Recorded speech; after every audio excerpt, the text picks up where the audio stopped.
K M ബ്രദറെ കേൾക്കാമോ?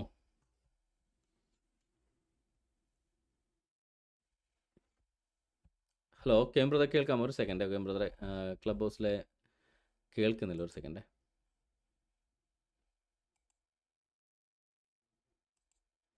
K M brother ഒന്ന് പറയാവോ? ഓക്കെ, ഒരു സെക്കൻഡ് കൂടെ ബ്രദറെ, ഞാൻ ഡെസ്ക്ടോപ്പിലേക്ക് ഒന്ന് ഓഡിയോ മാറ്റിക്കോട്ടെ.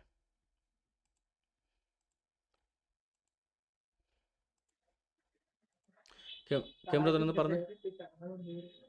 കേക്കോ? ഇപ്പോഴ് ക്ലിയർ ആണോ? ക്ലിയർ ആണ് ബ്രദർ, ക്ലിയർ ആണോ അല്ലേ? ക്ലിയർ ആണ്. Okay okay. നമുക്ക് ഒരാള് സംസാരിക്കാനായിട്ട് വന്നിട്ടുണ്ട്. ടോം ജോസ് തടിയമ്പാടത്ത്. ടോം ബ്രദർ എനിക്ക് ചോദിക്കാനുള്ളത്, സംസാരിക്കും. ഇപ്പൊ ഇവിടെ ഈ പ്രധാനമായിട്ട് ക്ലബ് ഹൗസ് ചർച്ചകളിലാണ് കേട്ടത്, ശരിയോ തെറ്റോ എനിക്ക് അറിയത്തില്ല. ഈ ട്രൈബൽ ഏരിയയിൽ പ്രത്യേകമായ നിയമമുണ്ട്. ഒരു ഡിസ്ട്രിക്റ്റിൽ നിന്ന് അല്ലെങ്കിൽ ഒരു പ്രദേശത്ത് നിന്ന് അവരെ മൂവ് ചെയ്യണമെങ്കിൽ, അവരെ മറ്റൊരു സ്ഥലത്തേക്ക് കൊണ്ടുപോകണമെങ്കിൽ ഗവൺമെന്റിന്റെ പെർമിഷൻ വേണം, അല്ലെ ഡിസ്ട്രിക്ട് അഡ്മിനിസ്ട്രേഷന്റെ ആരുടെയൊക്കെ പെർമിഷൻ വേണം എന്ന് പറയുന്നു. അങ്ങനെ ഉണ്ടെങ്കിൽ, അങ്ങനെ ഉണ്ടോ? ഉണ്ടെങ്കിൽ ഈ പെർമിഷൻ കന്യാസ്ത്രീകൾ മേടിച്ചിട്ടുണ്ടായിരുന്നു. ഇവർ ഉന്നയിച്ച പ്രശ്നങ്ങളിലൊന്നും കാതലായ അംശമില്ലെന്നുള്ള കാര്യം ഇപ്പൊ തന്നെ തെളിഞ്ഞു. കാരണം ഹ്യൂമൻ ട്രാഫിക് ഇല്ല, അതുപോലെ ഫോഴ്സ്ഫുൾ കൺവേർഷൻ ഇല്ല, ഇതൊന്നും ഇല്ല എന്നുള്ള കാര്യം നമുക്ക് തെളിഞ്ഞു. മൂന്നാമത് ഇവർ ഉന്നയിക്കുന്ന ഒരു പ്രശ്നം, ഇവിടുത്തെ ഈ സംഘപരിവാറിന്റെ വിഭാഗത്തിൽപ്പെട്ട ഗ്രൂപ്പുകളിൽ ഞാൻ കേട്ട കാര്യമാണ്. ഈ അങ്ങനെ ഡിസ്ട്രിക്റ്റിൽ നിന്ന് മാറണമെങ്കിൽ അവരുടെ പെർമിഷൻ മേടിക്കണം, ഗവൺമെന്റിന്റെ പെർമിഷൻ വേണം, ഗവൺമെന്റിനെ അറിയിക്കണം എന്ന് പറഞ്ഞിട്ടുണ്ട്. അതിൽ വാസ്തവം ഉണ്ടോ? അതിനെപ്പറ്റി എന്തെങ്കിലും ഈ സെബാസ്റ്റ്യൻ ബ്രദറിന് അറിയാവോ? Thank you. അങ്ങനെ ഒരു നിയമം ഉണ്ടോ? അങ്ങനെ ഉണ്ടോന്ന് അറിയാമോ? ബ്രദറെ, അങ്ങനെ ഒരു നിയമം ഉള്ളതായിട്ട് എനിക്കറിയില്ല. അങ്ങനെ ഞാൻ പറഞ്ഞു, നമ്മളൊരു നിയമവിദഗ്ധനല്ല, അതുകൊണ്ട് തന്നെ അങ്ങനെ ഒരു നിയമം ഉള്ളതായിട്ട് എനിക്കറിയില്ല. പക്ഷേ അങ്ങനെ ഒരു നിയമത്തിന് എന്ത് ഭരണഘടനാ സാധുതയാണുള്ളത്? ഒരു ഇന്ത്യൻ പൗരൻ്റെ സഞ്ചാര സ്വാതന്ത്ര്യത്തെ ഹനിക്കുന്ന ഒരു നിയമം പാസാക്കാനും ഒരാൾക്ക് അവകാശമില്ല. അതോ ആദിവാസികൾ ഇന്ത്യൻ പൗരന്മാർ, SC ST ഇന്ത്യൻ പൗരന്മാരല്ല എന്നാണോ ഇവർ പറയുന്നത്? ഏതൊരു SC ST ഒരു സ്ഥലത്ത് നിന്ന് മറ്റൊരു സ്ഥലത്തേക്ക് പോകുന്നതിന് പെർമിഷൻ വേണം, മറ്റുള്ളവർക്ക് പെർമിഷൻ വേണ്ട എന്ന് പറഞ്ഞാൽ അതിനകത്ത് ഒരു ഒരു ന്യായമുള്ളതായിട്ടോ ഇന്ത്യൻ ഭരണഘടന അനുസൃതമായിട്ട് അങ്ങനെ ഒരു നിയമം പാസ്സാക്കാൻ പറ്റുമെന്നോ എനിക്കറിയില്ല. കാര്യം ഭരണഘടന പ്രകാരം എല്ലാ ഇന്ത്യൻ പൗരന്മാരും ഒരേ അവകാശമാണ് ഇന്ത്യയുടെ ഏത് ഭാഗത്തേക്ക് സഞ്ചരിക്കാനും ഏത് ഭാഗത്ത് സ്ഥിരതാമസമാക്കാനും അവരുടെ ആശയങ്ങൾ പ്രചരിപ്പിക്കാനും ഇഷ്ടമുള്ള മതം സ്വീകരിക്കാനും പ്രചരിപ്പിക്കാനുമുള്ള അവകാശം ഏതൊരു ഇന്ത്യൻ പൗരനുണ്ട്. അത് SC ST ആയാലും ബ്രാഹ്മണനായാലും നിയമം ഒരുപോലെ തന്നെയാണ്. SC STക്കാർക്ക് വേണ്ടി മാത്രം പ്രത്യേക സഞ്ചാര നിയമം ഉണ്ടാക്കുന്നത് ഭരണഘടനാ വിരുദ്ധമാണ്. അതുകൊണ്ട് തന്നെ അത്തരം നിയമം നിലവിലുണ്ടോ എന്ന് എനിക്കറിയില്ല. ഉണ്ടെങ്കിൽ അത് ഭരണഘടനാ വിരുദ്ധമായ നിയമമാണ്. ബ്രദർ അങ്ങനെയല്ല. അല്ലല്ല, അതൊരു പ്രിവിലേജ് ക്ലാസ് എന്നുള്ള നിലയ്ക്ക് അവര് വളരെ ഫീബിൾ ആയിട്ടുള്ള സോറി പറഞ്ഞു പറഞ്ഞു. അല്ല, അവിടെ പിന്നെ തൊഴിൽ മന്ത്രാലയത്തിന്റെ തന്നെ ഒരു പോർട്ടലുണ്ട്. അപ്പൊ അതില് കൊണ്ടുപോകുന്ന ആളുടെ ഓഫർ ലെറ്റർ, പിന്നെ ഇവരുടെ മാതാപിതാക്കളുടെ സമ്മതപത്രം, അങ്ങനെയുള്ള എല്ലാ രേഖകളും സമർപ്പിച്ച് അവരുടെ NOC വാങ്ങിയിരിക്കണം എന്നൊരു നിയമം ഉള്ളതായിട്ടാണ് മനസ്സിലാവുന്നത്, തൊഴിൽ മന്ത്രാലയത്തിന്റെ. അല്ല, എനിക്ക് ട്രൈബൽ പെൺകുട്ടികളെ അത് ഈ കന്യാസ്ത്രീകൾ മേടിച്ചിട്ടുണ്ടോ കെവിൻ ബ്രദറെ? അത് കന്യാസ്ത്രീകൾ മേടിച്ചിട്ടുണ്ടോ അറിയാമോ? നിലവില് മേടിച്ചിട്ടുള്ള ഓൺലി അവരുടെ കയ്യിൽ സമ്മതപത്രം ഉണ്ടെന്നുള്ളത് മാത്രമാണ്, മാതാപിതാക്കളുടെ പെർമിഷൻ ലെറ്റർ മാത്രം ഉണ്ടെന്നുള്ളത് മാത്രമാണ് മനസ്സിലായിരിക്കുന്നത്. അല്ലാതെ പോർട്ടലിൽ രജിസ്റ്റർ ചെയ്തിട്ടില്ല എന്നുള്ളതാണ് അറിയുന്നത്. അത് ആണ് മാത്രമായിട്ടാണ് ഉള്ളൊരു വീഴ്ചയായിട്ട് കാണുന്നത്. അല്ല, അതിനകത്ത് യുക്തി എനിക്ക് മനസ്സിലാവുന്നില്ല. സംഭവം അല്ല, അവര് അത് പറഞ്ഞ SC STക്കാരെ അല്ല, പ്രൊട്ടക്ട് ചെയ്യുന്നതിന് വേണ്ടിയുള്ള ഒരു നിയമം എന്ന് പറയുന്നത് അതൊരു സുഭാഷ് മാതിരി ബ്രദറെ, നിലവിൽ ഇതല്ലേ? അവിടെ അങ്ങനെ ഒരു നിയമം അവിടെ ഉണ്ട്. അല്ല, ഇത് ഒത്തിരി പല രീതിയിൽ ദുരുപയോഗം ചെയ്യപ്പെട്ടിട്ടുള്ളതുകൊണ്ട് ഇവരെ സംസ്ഥാനത്തിന് പുറത്തേക്ക് പോകണമെന്നില്ല. ഒരു ഡിസ്ട്രിക്റ്റിൽ നിന്ന് മറ്റൊരു ഡിസ്ട്രിക്റ്റിലേക്ക് എനിക്കറിയില്ല, സംസ്ഥാനത്തിന് പുറത്തേക്ക് കൊണ്ടുപോകണമെന്നില്ല. ജോലിക്കായിട്ടുള്ള ജോലിയുടെ വിശദാംശങ്ങൾ, ശമ്പളം, അങ്ങനെയുള്ള കാര്യങ്ങൾ, പിന്നെ കൊണ്ടുപോകുന്ന ആളുടെ ഡീറ്റെയിലുകൾ, പിന്നെ മാതാപിതാക്കളുടെ സമ്മതപത്രം, പെണ്ണിന്റെ ഡീറ്റെയിൽസ്, പ്രായപൂർത്തിയാണോ, അങ്ങനെയുള്ള എല്ലാ ഡീറ്റെയിൽസും വെച്ച് ഇതിലേക്ക് അപ്ലോഡ് ചെയ്തിട്ട് അവിടുന്ന് അവരുടെ ഉദ്ദേശിച്ച ഒരു പെർമിഷൻ NOC കൊടുക്കും. ആ NOC ആയിട്ട് വേണം ഇതിനെ കൊണ്ടുപോകാൻ. അപ്പൊ അവരുടെ ഒരു ഇതിനുള്ളിൽ, സർക്കിളിനുള്ളിലായിരിക്കും, അവർക്ക് അതിനെക്കുറിച്ച് അറിയാൻ സാധിക്കും. അതാണ് അവർ അല്ല, ഉദ്ദേശിക്കുന്നത്. അവരെ അപ്പം പ്രൊട്ടക്ട് അത് ചെയ്യാൻ വേണ്ടി അങ്ങനെ ഒരു നിയമം തന്നെ ന്യായമാണ്. കാര്യം അവർക്ക് പ്രത്യേകിച്ച് ലോക പരിചയങ്ങൾ കുറവായതുകൊണ്ടും അവരൊരു എന്താ പറയുക, ഒരു സെക്ലൂഡഡ് കമ്മ്യൂണിറ്റിയിൽ അവരായിരിക്കുന്നത് കൊണ്ടും അവരെ പ്രൊട്ടക്ട് ചെയ്യാൻ വേണ്ടി അങ്ങനെ ഒരു നിയമം ഉണ്ടെങ്കിൽ, അല്ലാതെ സഞ്ചാര സ്വാതന്ത്ര്യം വിലക്കാനൊന്നും ഒരാൾക്ക് അവകാശമില്ല. പക്ഷെ ജോലിക്ക് കൊണ്ടുപോകുന്നതിന് പ്രത്യേകിച്ച് എന്തെങ്കിലും നിയമം ഉണ്ടെങ്കിൽ യെസ്. പക്ഷെ അവർ സ്വന്തം ഇഷ്ടത്തിന് വേണ്ടി ജോലിക്ക് പോകുന്നതാണെങ്കിൽ, അവർ ഇപ്പോൾ ഒരു സ്ഥലത്ത് ജോലി കിട്ടി അവർ പോകുന്നതാണെങ്കിൽ ആരും കൊണ്ടുപോകില്ലല്ലോ, അവർ സ്വന്തമായിട്ട് പോകില്ലേ.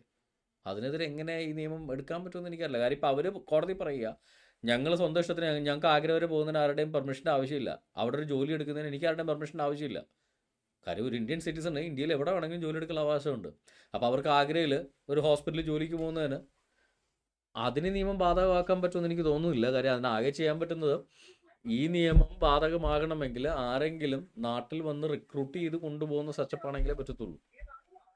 പക്ഷേ കാര്യം ബ്രദറെ അത് ചില സ്ഥലങ്ങളിൽ അങ്ങനെ ഉണ്ടല്ലോ.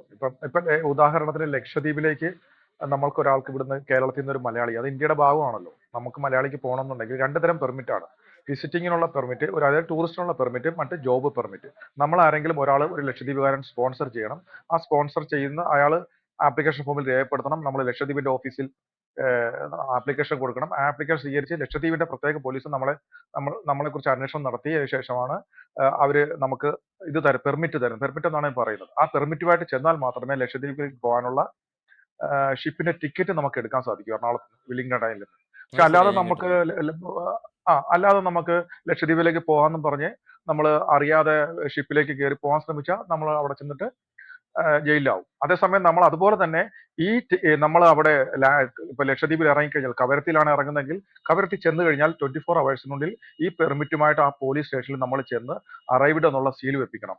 അതുപോലെ തന്നെ നമ്മൾ എന്ന് തിരിച്ചു പോരുന്നുവോ നമുക്ക് തിരിച്ചു പോകാനുള്ള ഷിപ്പിന്റെ ടിക്കറ്റ് കിട്ടണമെന്നുണ്ടെങ്കിൽ അതേപോലെ തന്നെ ഈ പെർമിറ്റുമായിട്ട് പോലീസ് സ്റ്റേഷനിൽ ചെന്ന് അവിടെ സീൽ വെപ്പിച്ച് ചെന്ന് മാത്രമേ അവിടെ നിന്ന് ഇങ്ങോട്ടുള്ള ടിക്കറ്റ് കിട്ടൂ. ഇതൊരു നിയമമാണ്. അത് ഇന്ത്യയുടെ ഭാഗമാണെങ്കിൽ അങ്ങനെ ചില നിയമങ്ങളുണ്ട്. ചിലപ്പോൾ അതുപോലെ തന്നെ അല്ല, ജമ്മു ആയിരിക്കാം കാശ്മീരിലും ഛത്തീസ്ഗഡിലും ഉണ്ടായിരുന്നല്ലോ ഈ ഉണ്ടാവുക. ആർട്ടിക്കിൾ എത്ര 670 എടുത്ത് കളയുന്നവരെ. ജമ്മു കാശ്മീരിൽ അങ്ങനെയായിരുന്നല്ലോ, ആർക്കും പോകാനോ സ്ഥലം വാങ്ങിക്കാനോ ഒന്നും പറ്റത്തില്ലായിരുന്നല്ലോ പ്രത്യേക പെർമിഷൻ ഇല്ലാതെ.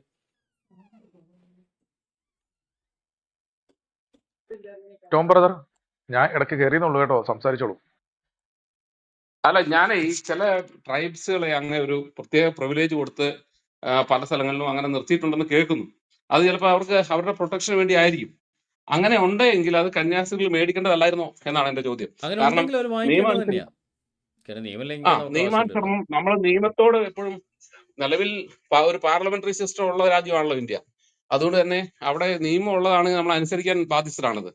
അതനുസരിച്ചിട്ടില്ലെന്നുണ്ടെങ്കിൽ അത് കുറ്റകരമാണെന്നാണ് എന്റെ അഭിപ്രായം. അല്ല, താങ്ക് യു. നിയമം അത് ഉണ്ടെങ്കിൽ വെച്ച് അനുസരിക്കാൻ നമ്മൾ ബാധ്യസ്ഥരുമാണ്. അത് ചെയ്തിട്ടില്ലെങ്കിൽ അത് കുറ്റകരം തന്നെയാണ്. അതിനകത്ത് യാതൊരു തർക്കവും ഇല്ല. അങ്ങനെ ഉണ്ടെങ്കിൽ അത് കുറ്റകരം തന്നെ. പക്ഷേ ഇതിനകത്ത് എനിക്ക് ഉള്ള പ്രശ്നം എന്താണെന്ന് വെച്ച് കഴിഞ്ഞാൽ, ഞാൻ ഇതിനകത്ത് ഉന്നയിക്കുന്ന ഒരു വിഷയം, ഈ മതപരിവർത്തന നിയമം എന്തുകൊണ്ട് അവർ ഇതിനു വേണ്ടി ഉപയോഗിച്ചു?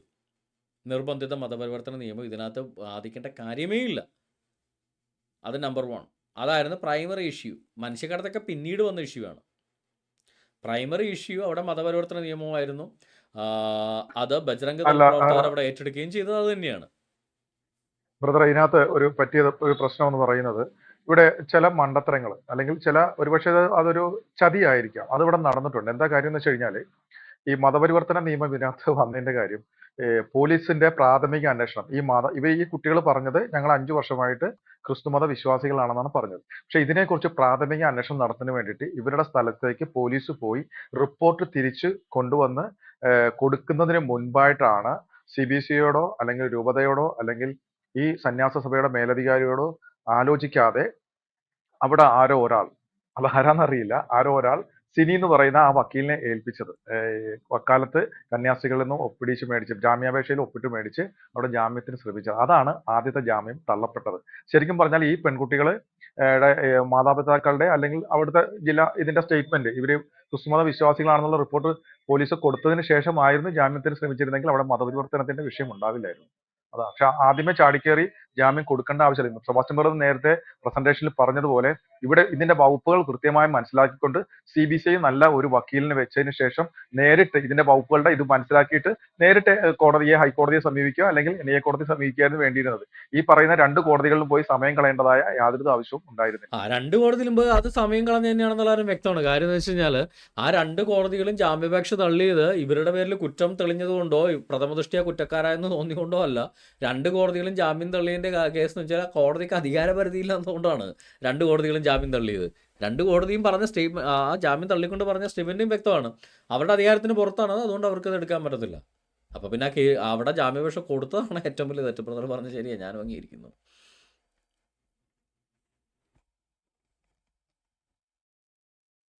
അല്ല, എനിക്ക് മനസ്സിലാവാത്തൊരു കാര്യം, ഇതിനകത്ത് ഇപ്പോൾ അവിടുത്തെ ഗവൺമെൻറ് BJP ആണ്. അതിനകത്ത് യാതൊരു മാറ്റവും ഇല്ല. ഗവൺമെൻറ് BJP ആണ്.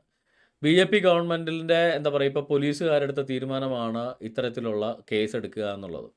അവിടെ ഈ മനുഷ്യക്കടത്തിന്റെ കേസ് ഈ പറഞ്ഞ പോലെയാണ്. അങ്ങനെ ഒരു സ്പെഷ്യൽ നിയമം, ആ സ്പെഷ്യൽ സ്റ്റാറ്റസ് ഉള്ള ഒരു SC/ST ട്രൈബ് ആണെങ്കിൽ, അങ്ങനെ ഒരു പ്രത്യേക ഒരു ക്ലോസ് ജോലിക്ക് കൊണ്ടുവന്നതിനുണ്ടെങ്കിൽ, ആ ക്ലോസ് ലംഘിച്ചിട്ടുണ്ടെങ്കിൽ അതിനെതിരെ ആക്ഷൻ എടുക്കാനുള്ള അവകാശം ആ ഗവൺമെൻറ്റിനുണ്ട്. അങ്ങനെ അവർ ആക്ഷൻ എടുത്തിട്ടുണ്ടെങ്കിൽ അത് ലീഗലായിട്ട് അതിൻ്റെ റെമഡിഫിക്കേഷൻ എന്താണെന്ന് വെച്ചാൽ ചെയ്ത് ആ പെൺകുട്ടികളെ വീണ്ടും കൊണ്ടുപോവുക എന്ന് മാത്രമേ നമുക്ക് ചെയ്യാനുള്ളൂ. അല്ലാതെ മറ്റൊരു കാര്യമാണത് ചെയ്യാനില്ല. അതൊരു തെറ്റാണ് ചെയ്തതെങ്കിൽ ദാറ്റ്സ് ഫൈൻ. അത് നിയമത്തിനെതിരാണെങ്കിൽ അത് അറിവില്ലായ്മ കൊണ്ടോ അല്ലെങ്കിൽ അറിയാത്തതുകൊണ്ട്, എന്തായാലും മനഃപൂർവ്വം ആരും അങ്ങനെ ചെയ്തതായിട്ട് എനിക്ക് തോന്നുന്നില്ല. കാര്യം അങ്ങനെ കടത്തിക്കൊണ്ടുപോകാനാണെങ്കിൽ പബ്ലിക്കായിട്ട് ട്രെയിനിൽ ആരും കൊണ്ടുപോകത്തില്ല എന്നുള്ളതാണ് വാസ്തവം.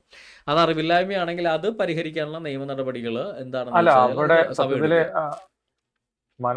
മനഃപൂർവ്വം അല്ലാത്ത ഇത് ഉണ്ടായിട്ടില്ല. ശരിക്കും പറഞ്ഞാല് ഇങ്ങനെയൊക്കെ നിയമം നിലനിൽക്കുന്ന സ്ഥലങ്ങളിൽ ഇവർക്ക് ജോലി കൊടുക്കാനാണ് ഇവർ ചെയ്യേണ്ടത്. മാതാപിതാക്കളോട് കുട്ടികളുമായി, ഈ പെൺകുട്ടികളുമായി ഇതിന്റെ സന്യാസ സഭയുടെ ഓഫീസിൽ എത്താനും, എവിടെയാണോ ജോലി കൊടുക്കുന്നത് അവിടെ എത്താനും, അവിടെ വെച്ച് ഇതിന്റെ സമ്മതപത്രവും എഗ്രിമെന്റുകളും എല്ലാം ഒപ്പിച്ച് പെൺകുട്ടികളെ ഏൽപ്പിച്ച് മാതാപിതാക്കൾ തിരിച്ചു പോയിക്കോട്ടെ. അതാണ് ചെയ്യേണ്ടിയിരുന്നത്. ശരിക്കും അതാണെങ്കിൽ CBCയിൽ പ്രശ്നമില്ല. നിന്നും അത്തരം നിർദ്ദേശം പോയിട്ടുണ്ടായിരുന്നു. ഇത്തരം പ്രശ്നബാധിത മതപരിവർത്തന നിരോധന നിയമം നിലനിൽക്കുന്ന സ്ഥലങ്ങളിൽ വളരെ കരുതലോടുകൂടി മാത്രമേ പ്രവർത്തിക്കാൻ പാടുള്ളൂ എന്നും CBCയിൽ നിർദ്ദേശം പോയിട്ടുണ്ടായിരുന്നു.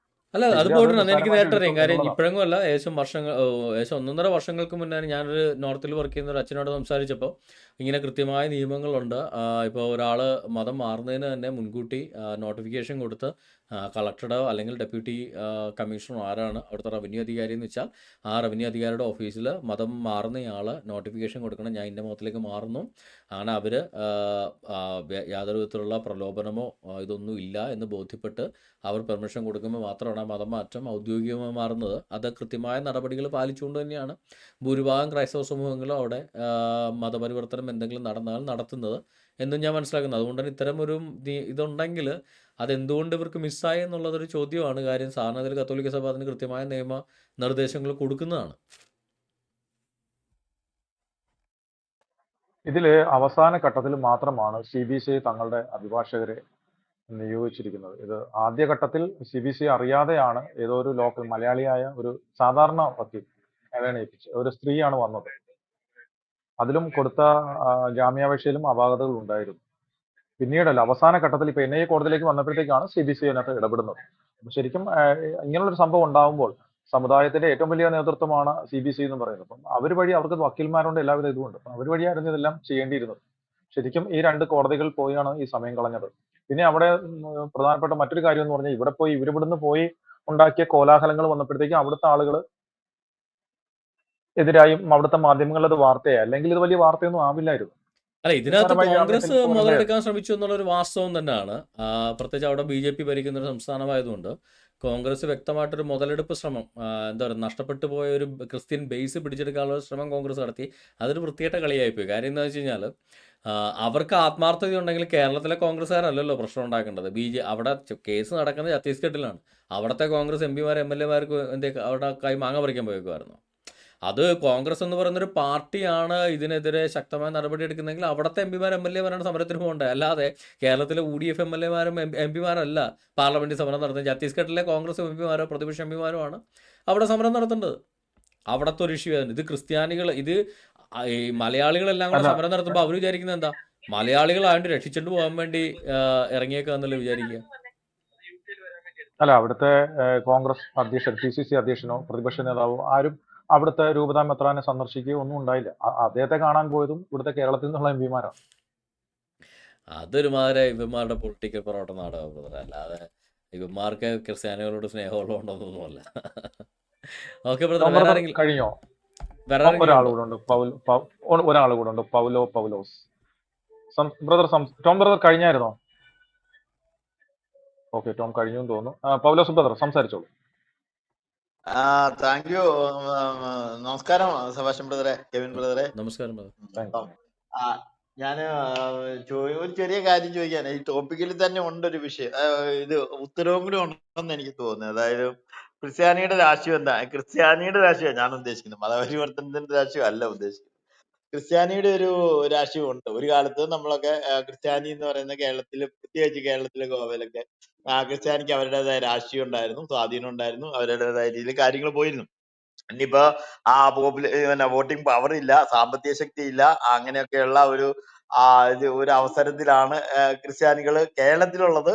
ഉത്തരേന്ത്യയിലെ കാര്യങ്ങള് പറയുന്നില്ല. അപ്പൊ ഈ ഈ ഒരു നിലപാടിലൊക്കെ നമ്മള് എത്ര വൃത്തികെട്ട എത്ര മോശമായ ഒരു സീനാണ് നമ്മൾ അവിടെ കണ്ടത്. ഇവിടുന്ന് പോയിട്ട് കുറച്ച് ആളുകൾ പോയിട്ട് കുറച്ച് പ്രതിപക്ഷവും ഇവിടുത്തെ ഭരണപക്ഷവും പ്രതിപക്ഷവും ഇവിടെ പോയിട്ട് അവിടെ കിടന്നിട്ട് ഒരു എല്ലിട്ട് കടിച്ചു വലിക്കുന്ന പോലെ എത്ര മോശമായ രീതിയിൽ അവിടെ കിടന്ന് കരയുകയും നാണം കെടുകയും ഒക്കെ ചെയ്യുന്നു. ആരാണ് ചെയ്തത്, ആർക്കാണ് അതിനകത്ത് യഥാർത്ഥ റോളെന്നൊന്നും നമുക്കറിയില്ല. പക്ഷെ എന്താണെങ്കിലും ആ കാര്യങ്ങള് പിന്നെ കെവിൻ ബ്രദർ പറഞ്ഞ പ്രത്യേകിച്ച് ഒരു കാര്യമാണ്. ശരിക്കും നിയമം അനുസരിച്ച് സെബാസ്റ്റ്യൻ ബ്രദറും പറഞ്ഞല്ലോ, അതായത് നിയമം അനുസരിച്ച് വേണം കാര്യങ്ങൾ. അവര് ചെയ്തതിനകത്ത് എന്തെങ്കിലും പാളിച്ചകൾ ഉണ്ടെങ്കിൽ അതനുസരിച്ച് നടന്നു പൊക്കോട്ടെ എന്ന് പറയുന്നതിന് പകരം ഇത് വലിച്ച് ആകെ കൊണ്ടുവന്ന് വഷളാക്കി നാണം കെടുത്തി. അപ്പൊ ഇനി ക്രിസ്ത്യാനിക്ക് ഒരു ലൈൻ ആരാ? നമ്മള് ഈ കേരളത്തിലെ ഒരു കാര്യം ചോദിക്കുകയാണ്. ക്രിസ്ത്യാനി ഈ പറയുന്ന ബ്രിട്ടാസ് വൃത്തികാരൻ അവിടെ കരയുന്ന റോജി ജോണോ ആരാണൊക്കെ കരയോ അതാണൊക്കെ ചെയ്തായിരുന്നു. അപ്പൊ നമ്മൾ ഒരു ലൈൻ എന്തെങ്കിലും ഒന്ന് പറയാൻ പറ്റുമോ, നമുക്ക് എങ്ങനെ പോകാൻ കഴിയും എന്നുള്ള ഭാവിയെ കുറിച്ച്? ബ്രദറെ, ഇവിടെ 2 കന്യാസ്ത്രീകളെ, കത്തോലിക്ക നൺസിനെ ഛത്തീസ്ഗഡിൽ വെച്ച് അറസ്റ്റ് ചെയ്യുന്നു. ഇതാണ് ഇവിടുത്തെ സീൻ. അതിന് കേരളത്തിലെ എം പിമാരും എം എൽ എമാരും കൂടെ അവിടെ കയറി ഇത്രയും വലിയ സീൻ ഉണ്ടാക്കുന്നതിന് പകരം അവർ അധികാര സ്ഥാനങ്ങളുമായി കോൺടാക്ട് ചെയ്ത് എന്താ പറയുക, ഇപ്പം ആ ഗവൺമെൻറ്റുമായിട്ട് ബന്ധമുള്ളവരാണെങ്കിൽ, അല്ലെങ്കിൽ അവിടുത്തെ ഇപ്പോൾ കോൺഗ്രസിന് അവിടുത്തെ പ്രതിപക്ഷ നേതാക്കന്മാരെ ബന്ധപ്പെടാൻ പറ്റത്തുള്ളൂ. അവരുമായി ബന്ധപ്പെട്ട് എന്താ പറയുക, ഗവൺമെൻറ് തലത്തിൽ ചെയ്യേണ്ട കാര്യങ്ങൾ ചെയ്യിക്കുക എന്നല്ലാതെ ഇതൊരു പബ്ലിക് ന്യൂസൻസ് ആക്കുകയും ഒരു പബ്ലിക് ടോപ്പിക് ആക്കുകയും അവിടുത്തെ പത്രങ്ങളിൽ വരാത്ത വാർത്ത അവസാനം നാഷണൽ മീഡിയ വരെ ആഘോഷിക്കുന്ന തരത്തിൽ വരികയും ചെയ്യുമ്പോൾ ഉള്ള പ്രശ്നം എന്താണെന്നറിയോ? ഒരു ഉദാഹരണം ഞാൻ പറയാം. നമ്മുടെ തിരുവല്ലയിൽ ഞാൻ ഈ പറഞ്ഞ മോനി വർഗീസ് എന്ന് പറയുന്ന സഹോദരനെ പോലീസ് അറസ്റ്റ് ചെയ്തു, ജയിലിലിട്ടു. കാര്യം ചോദിച്ചപ്പോൾ എന്താ പറഞ്ഞത്? അദ്ദേഹത്തെ അറസ്റ്റ് ചെയ്യാതിരുന്നാൽ മുസ്ലിങ്ങളെല്ലാം കൂടെ ചിലപ്പോൾ പ്രശ്നം ഉണ്ടാക്കും. അപ്പോൾ ഒരു കാരണമില്ലാതെ ആ പാവത്തിനെ അറസ്റ്റ് ചെയ്യാൻ കാരണം മുസ്ലിങ്ങൾ അവിടെ പ്രശ്നം ഉണ്ടാക്കുമെന്ന് പോലീസിന് തോന്നിയുകൊണ്ട് പിടിച്ച് അറസ്റ്റ് ചെയ്തു. ഈ കമ്മ്യൂണിസ്റ്റ് ഗവൺമെൻറ് അദ്ദേഹത്തെ ജയിലിലിട്ടു. ഒരു കാര്യമില്ലാതെ. നിയമപരമായിട്ട് അറസ്റ്റ് ചെയ്യേണ്ട ഒരു ആവശ്യമില്ല. മുസ്ലിങ്ങളുടെ പ്രഷർ താങ്ങാത്തതുകൊണ്ട് അവർ പിടിച്ചകത്തിട്ടു. ഞാനൊന്ന് ചോദിക്കട്ടെ, ഇത് തന്നെയല്ലേ എല്ലാ ഗവൺമെൻറ്റും ചെയ്യുക? ഇവിടെ മുസ്ലിങ്ങളുടെ പ്രഷർ താങ്ങാതെ കമ്മ്യൂണിസ്റ്റ് ഗവൺമെൻറ് പോലും മുട്ടുമടക്കെങ്കിൽ അവിടെ BJP ഗവൺമെൻറ് ഹിന്ദുക്കളുടെ പ്രഷർ താങ്ങാതെ മുട്ടുമടക്കമല്ലാതെ വല്ല മാർഗമുണ്ടോ? ഇല്ല. ഇതാണ് ഇന്ത്യയിലെ പൊളിറ്റിക്കൽ അവസ്ഥ. ഒരു മതമില്ല എന്ന് പറയുന്ന കമ്മ്യൂണിസ്റ്റുകൾ വരെ മതത്തിൻ്റെ മുന്നിൽ മുട്ടുമടക്കുമെങ്കിൽ ഒരു മതത്തിൻ്റെ പേരിലുള്ള അല്ലെങ്കിൽ ഒരു മതപരമായ ചായ്വുള്ള BJP പോലുള്ളൊരു പാർട്ടി ഭരിക്കുന്ന ഒരു സംസ്ഥാനത്ത് അവരുടെ മതക്കാരുടെ മുന്നിൽ ഭൂരിപക്ഷമായ അവരുടെ മതക്കാരുടെ മുന്നിൽ മുട്ടുമടക്കാതെ ഒരു വഴിയില്ല. അപ്പോൾ പരമാവധി ഇത്ര സെൻസിറ്റീവായിട്ടുള്ള വിഷയങ്ങൾ വരുമ്പോൾ അതതിൻ്റെ വയസ്സായിട്ട് ഗവൺമെൻറ് തലത്തിൽ ഫോഴ്സ് ചെയ്യേണ്ട സ്ഥലത്ത് ഫോഴ്സ് ചെയ്ത് ആ കേസ് എങ്ങനെയാണ് നിയമപരമായ രീതിയിലാണെങ്കിൽ അങ്ങനെ, അല്ലെങ്കിൽ പൊളിറ്റിക്കലായ രീതിയിലാണെങ്കിൽ അങ്ങനെ, എങ്ങനെയാ വെച്ചാൽ കേസിനൊരു സൊല്യൂഷൻ ഉണ്ടാക്കാൻ ശ്രമിക്കുന്നതിന് പകരം ഇതൊരു മീഡിയ വാർത്തയാക്കുകയും ഒരു വിധത്തിലും അറിയാത്ത രാഷ്ട്രീയക്കാരെ വരെ അതിനകത്തേക്ക് വലിച്ചഴക്കുകയും എല്ലാ രീതിയിലും ഒരു പ്രഷേർഡ് സിറ്റുവേഷൻ ഉണ്ടാക്കുകയും ചെയ്തത് ഒന്നാമത്തെ തെറ്റാണ്. അത് അവോയ്ഡ് ചെയ്യപ്പെടേണ്ട ഒരു തെറ്റായിരുന്നു എന്നാണ് ഞാൻ മനസ്സിലാക്കുന്നത്. കാര്യം ഇത്രയും സെൻസേഷൻ ആകുമ്പോഴേക്കും പ്രഷറും കൂടും. കാര്യം അതുകൊണ്ടാണ് അവിടുത്തെ കോൺഗ്രസ് എം പിമാരും എം എൽ എമാരും ഒരു വാക്ക് ഇതുവരെ മിണ്ടാത്ത. കാര്യം മിണ്ടിക്കഴിഞ്ഞാൽ പിറ്റേ പ്രാവശ്യം അവർ ജയിക്കില്ല. കാര്യം വോട്ട് ബാങ്ക് രാഷ്ട്രീയം എന്ന് പറയുന്നത് ഇന്ത്യയുടെ ശാപമാണ്. അതൊരു റിയാലിറ്റിയാണ്. കേരളത്തിലും ഇപ്പോഴും നമ്മളും ഭയപ്പെടുന്ന ആ റിയാലിറ്റിയാണ്. വോട്ട് ബാങ്ക് രാഷ്ട്രീയമില്ലാത്ത ഒരേ ഒരു കൂട്ടം സത്യം പറഞ്ഞാൽ ഈ പറയുന്ന ക്രിസ്ത്യാനികളാണ്. ക്രിസ്ത്യാനികൾക്ക് വോട്ട് ബാങ്ക് ഉണ്ടായിരുന്നെങ്കിൽ ഇങ്ങനെ ക്രിസ്ത്യാനികളെ തട്ടിക്കളിക്ക് ഒരു കോൺഗ്രസ്സുകാരനോ ഒരു BJPക്കാരനോ ആരും മുതിരില്ലായിരുന്നു. ഇപ്പോഴും BJPക്കാർ ഇത്തിരിയെങ്കിലും ഈ പറയുന്ന നരേന്ദ്രമോദി വരെ ഇടപെട്ടത് എന്തുകൊണ്ടാണ്? കുറച്ചെങ്കിലും ഇപ്പോൾ ഒരു വോട്ട് ബാങ്ക് പേടി ഉള്ളത് കൊണ്ടാണ് ഈ പറയുന്ന നരേന്ദ്രമോദി അടക്കം ഇടപെട്ടത്. ഇനി ഈ കോൺഗ്രസ്സുകാർ എത്ര ഇടപെടാൻ ശ്രമിച്ചത് എന്തുകൊണ്ടാണ്? വോട്ട് കിട്ടുമെന്നുള്ള പേടി കൊണ്ടാണ്. ഈ പേടിയാണ് ഇപ്പം എല്ലാവരെയും പ്രശ്നത്തിലേക്ക് കൊണ്ട് ചാടിക്കുന്നത്. നോർത്ത് ഇന്ത്യയിലാണെങ്കിൽ ഹിന്ദുക്കളുടെ വോട്ട് കിട്ടുമെന്നുള്ള പേടി, ഇവിടെ ഇപ്പോൾ ക്രിസ്ത്യാനികളുടെയും മുസ്ലിങ്ങളുടെയും വോട്ട് കിട്ടുമെന്നുള്ള പേടി. ഈ പേടിച്ച് വോട്ട് ബാങ്ക് രാഷ്ട്രീയം കളിച്ചാണ് ഇന്ത്യയുടെ രാഷ്ട്രീയം ഈ പാകം ആയതെന്നുള്ളതാണ് വാസ്തവം. കാര്യം കോൺഗ്രസ് ഒരു പരിധി വിട്ട് മുസ്ലിം പ്രീണന രാഷ്ട്രീയം കൊണ്ടുവന്നപ്പോൾ ഹിന്ദു പ്രീണന രാഷ്ട്രീയമായിട്ട് മറ്റൊരു പാർട്ടി രംഗപ്രവേശം ചെയ്തു. അതാണ് സംഭവിച്ചത്. ഒരു ടീം ന്യൂനപക്ഷങ്ങളെ പ്രീണിപ്പിച്ചപ്പോൾ മറ്റൊരു ടീം ഭൂരിപക്ഷത്തെ പ്രീണിപ്പിച്ചു. രണ്ടുപേരും പ്രീണിപ്പിച്ചപ്പോൾ ഇന്ത്യയുടെ ഗതി അധോഗതിയാകുന്ന അവസ്ഥയുമായി. വേറെ ഒരു കാര്യം കൂടി ചോദിക്കട്ടെ. ഈ കേരളത്തില് ഇത്രയധികം ക്രിസ്ത്യാനികളുമായിട്ട് ക്രൈസ്തവരെ പീഡിപ്പിക്കുകയോ അല്ലെങ്കിൽ അവരെ ഇൻസൾട്ട് ചെയ്യുകയും ചെയ്യുന്ന ഒരുപാട് പ്രശ്നങ്ങൾ ഇവിടെ ഉണ്ടായപ്പോഴൊന്നും ഇടപെടാത്ത, ഞാന് പർട്ടിക്കുലർ ആയിട്ട് ഒരു വിഷയം പറയുന്നില്ല. പറഞ്ഞാല് ആകെ പറയാൻ ഞാൻ മുനമ്പം മാത്രമേ പറയുന്നുള്ളൂ. അപ്പൊ അത്രയും വരെ ഉണ്ടായിട്ട് ഇവിടെ മിണ്ടാതെ അനങ്ങാതെ ഇരുന്നവര് ഇവിടെ നിന്ന് 100 രൂപയ്ക്ക് ബസ് ടിക്കറ്റ് എടുത്ത് പോയാൽ ഇത് മുനമ്പത്ത് വരെ പോയി ഒന്ന് സപ്പോർട്ട് പ്രഖ്യാപിക്കാമായിരുന്ന എംപിമാര് MLA-മാര് അവര് കണക്കൊക്കെ BJP ഇടുന്നുണ്ട്. ഇത്ര MLA-മാരുണ്ടായിരുന്നു, ഇത്ര MP-മാരുണ്ടായിരുന്നു. അവരാരും ഒരു കാര്യത്തിലും നിർണായകമായിട്ട് ഇടപെട്ടില്ല. അതൊരു ഒറ്റ കാര്യം മാത്രമാണ്. മുനമ്പം എന്ന് പറയുന്നത് നിസ്സാര കാര്യമാണ്. അല്ലെങ്കിൽ അങ്ങനെ പറയുവാണ്. നിസ്സാരമെന്ന് ഞാൻ പറയുന്നത് പറഞ്ഞാൽ അതിനേക്കാൾ ഒരുപാട് ക്രിസ്ത്യാനികൾ പീഡനം അനുഭവിക്കുന്ന മേഖലകൾ പലതും ഉണ്ട് ഇവിടെ കേരളത്തിലുണ്ട്. അത് പോട്ടെ. പക്ഷെ അത് കഴിഞ്ഞിട്ട് ഇവരെല്ലാം കൂടെ ഇത്രയും കാശും ഈ വണ്ടിക്കൂലിയും കൊടുത്ത് അവിടെ പോയി അലമ്പുണ്ടാക്കുന്ന അവിടെ ഇത്രയും പ്രശ്നം ഉണ്ടാക്കിയത് കൊണ്ടാണ് ഈ പ്രശ്നം ഇത്രയും മനസ്സിലാക്കിയത് ഇവരല്ലേ.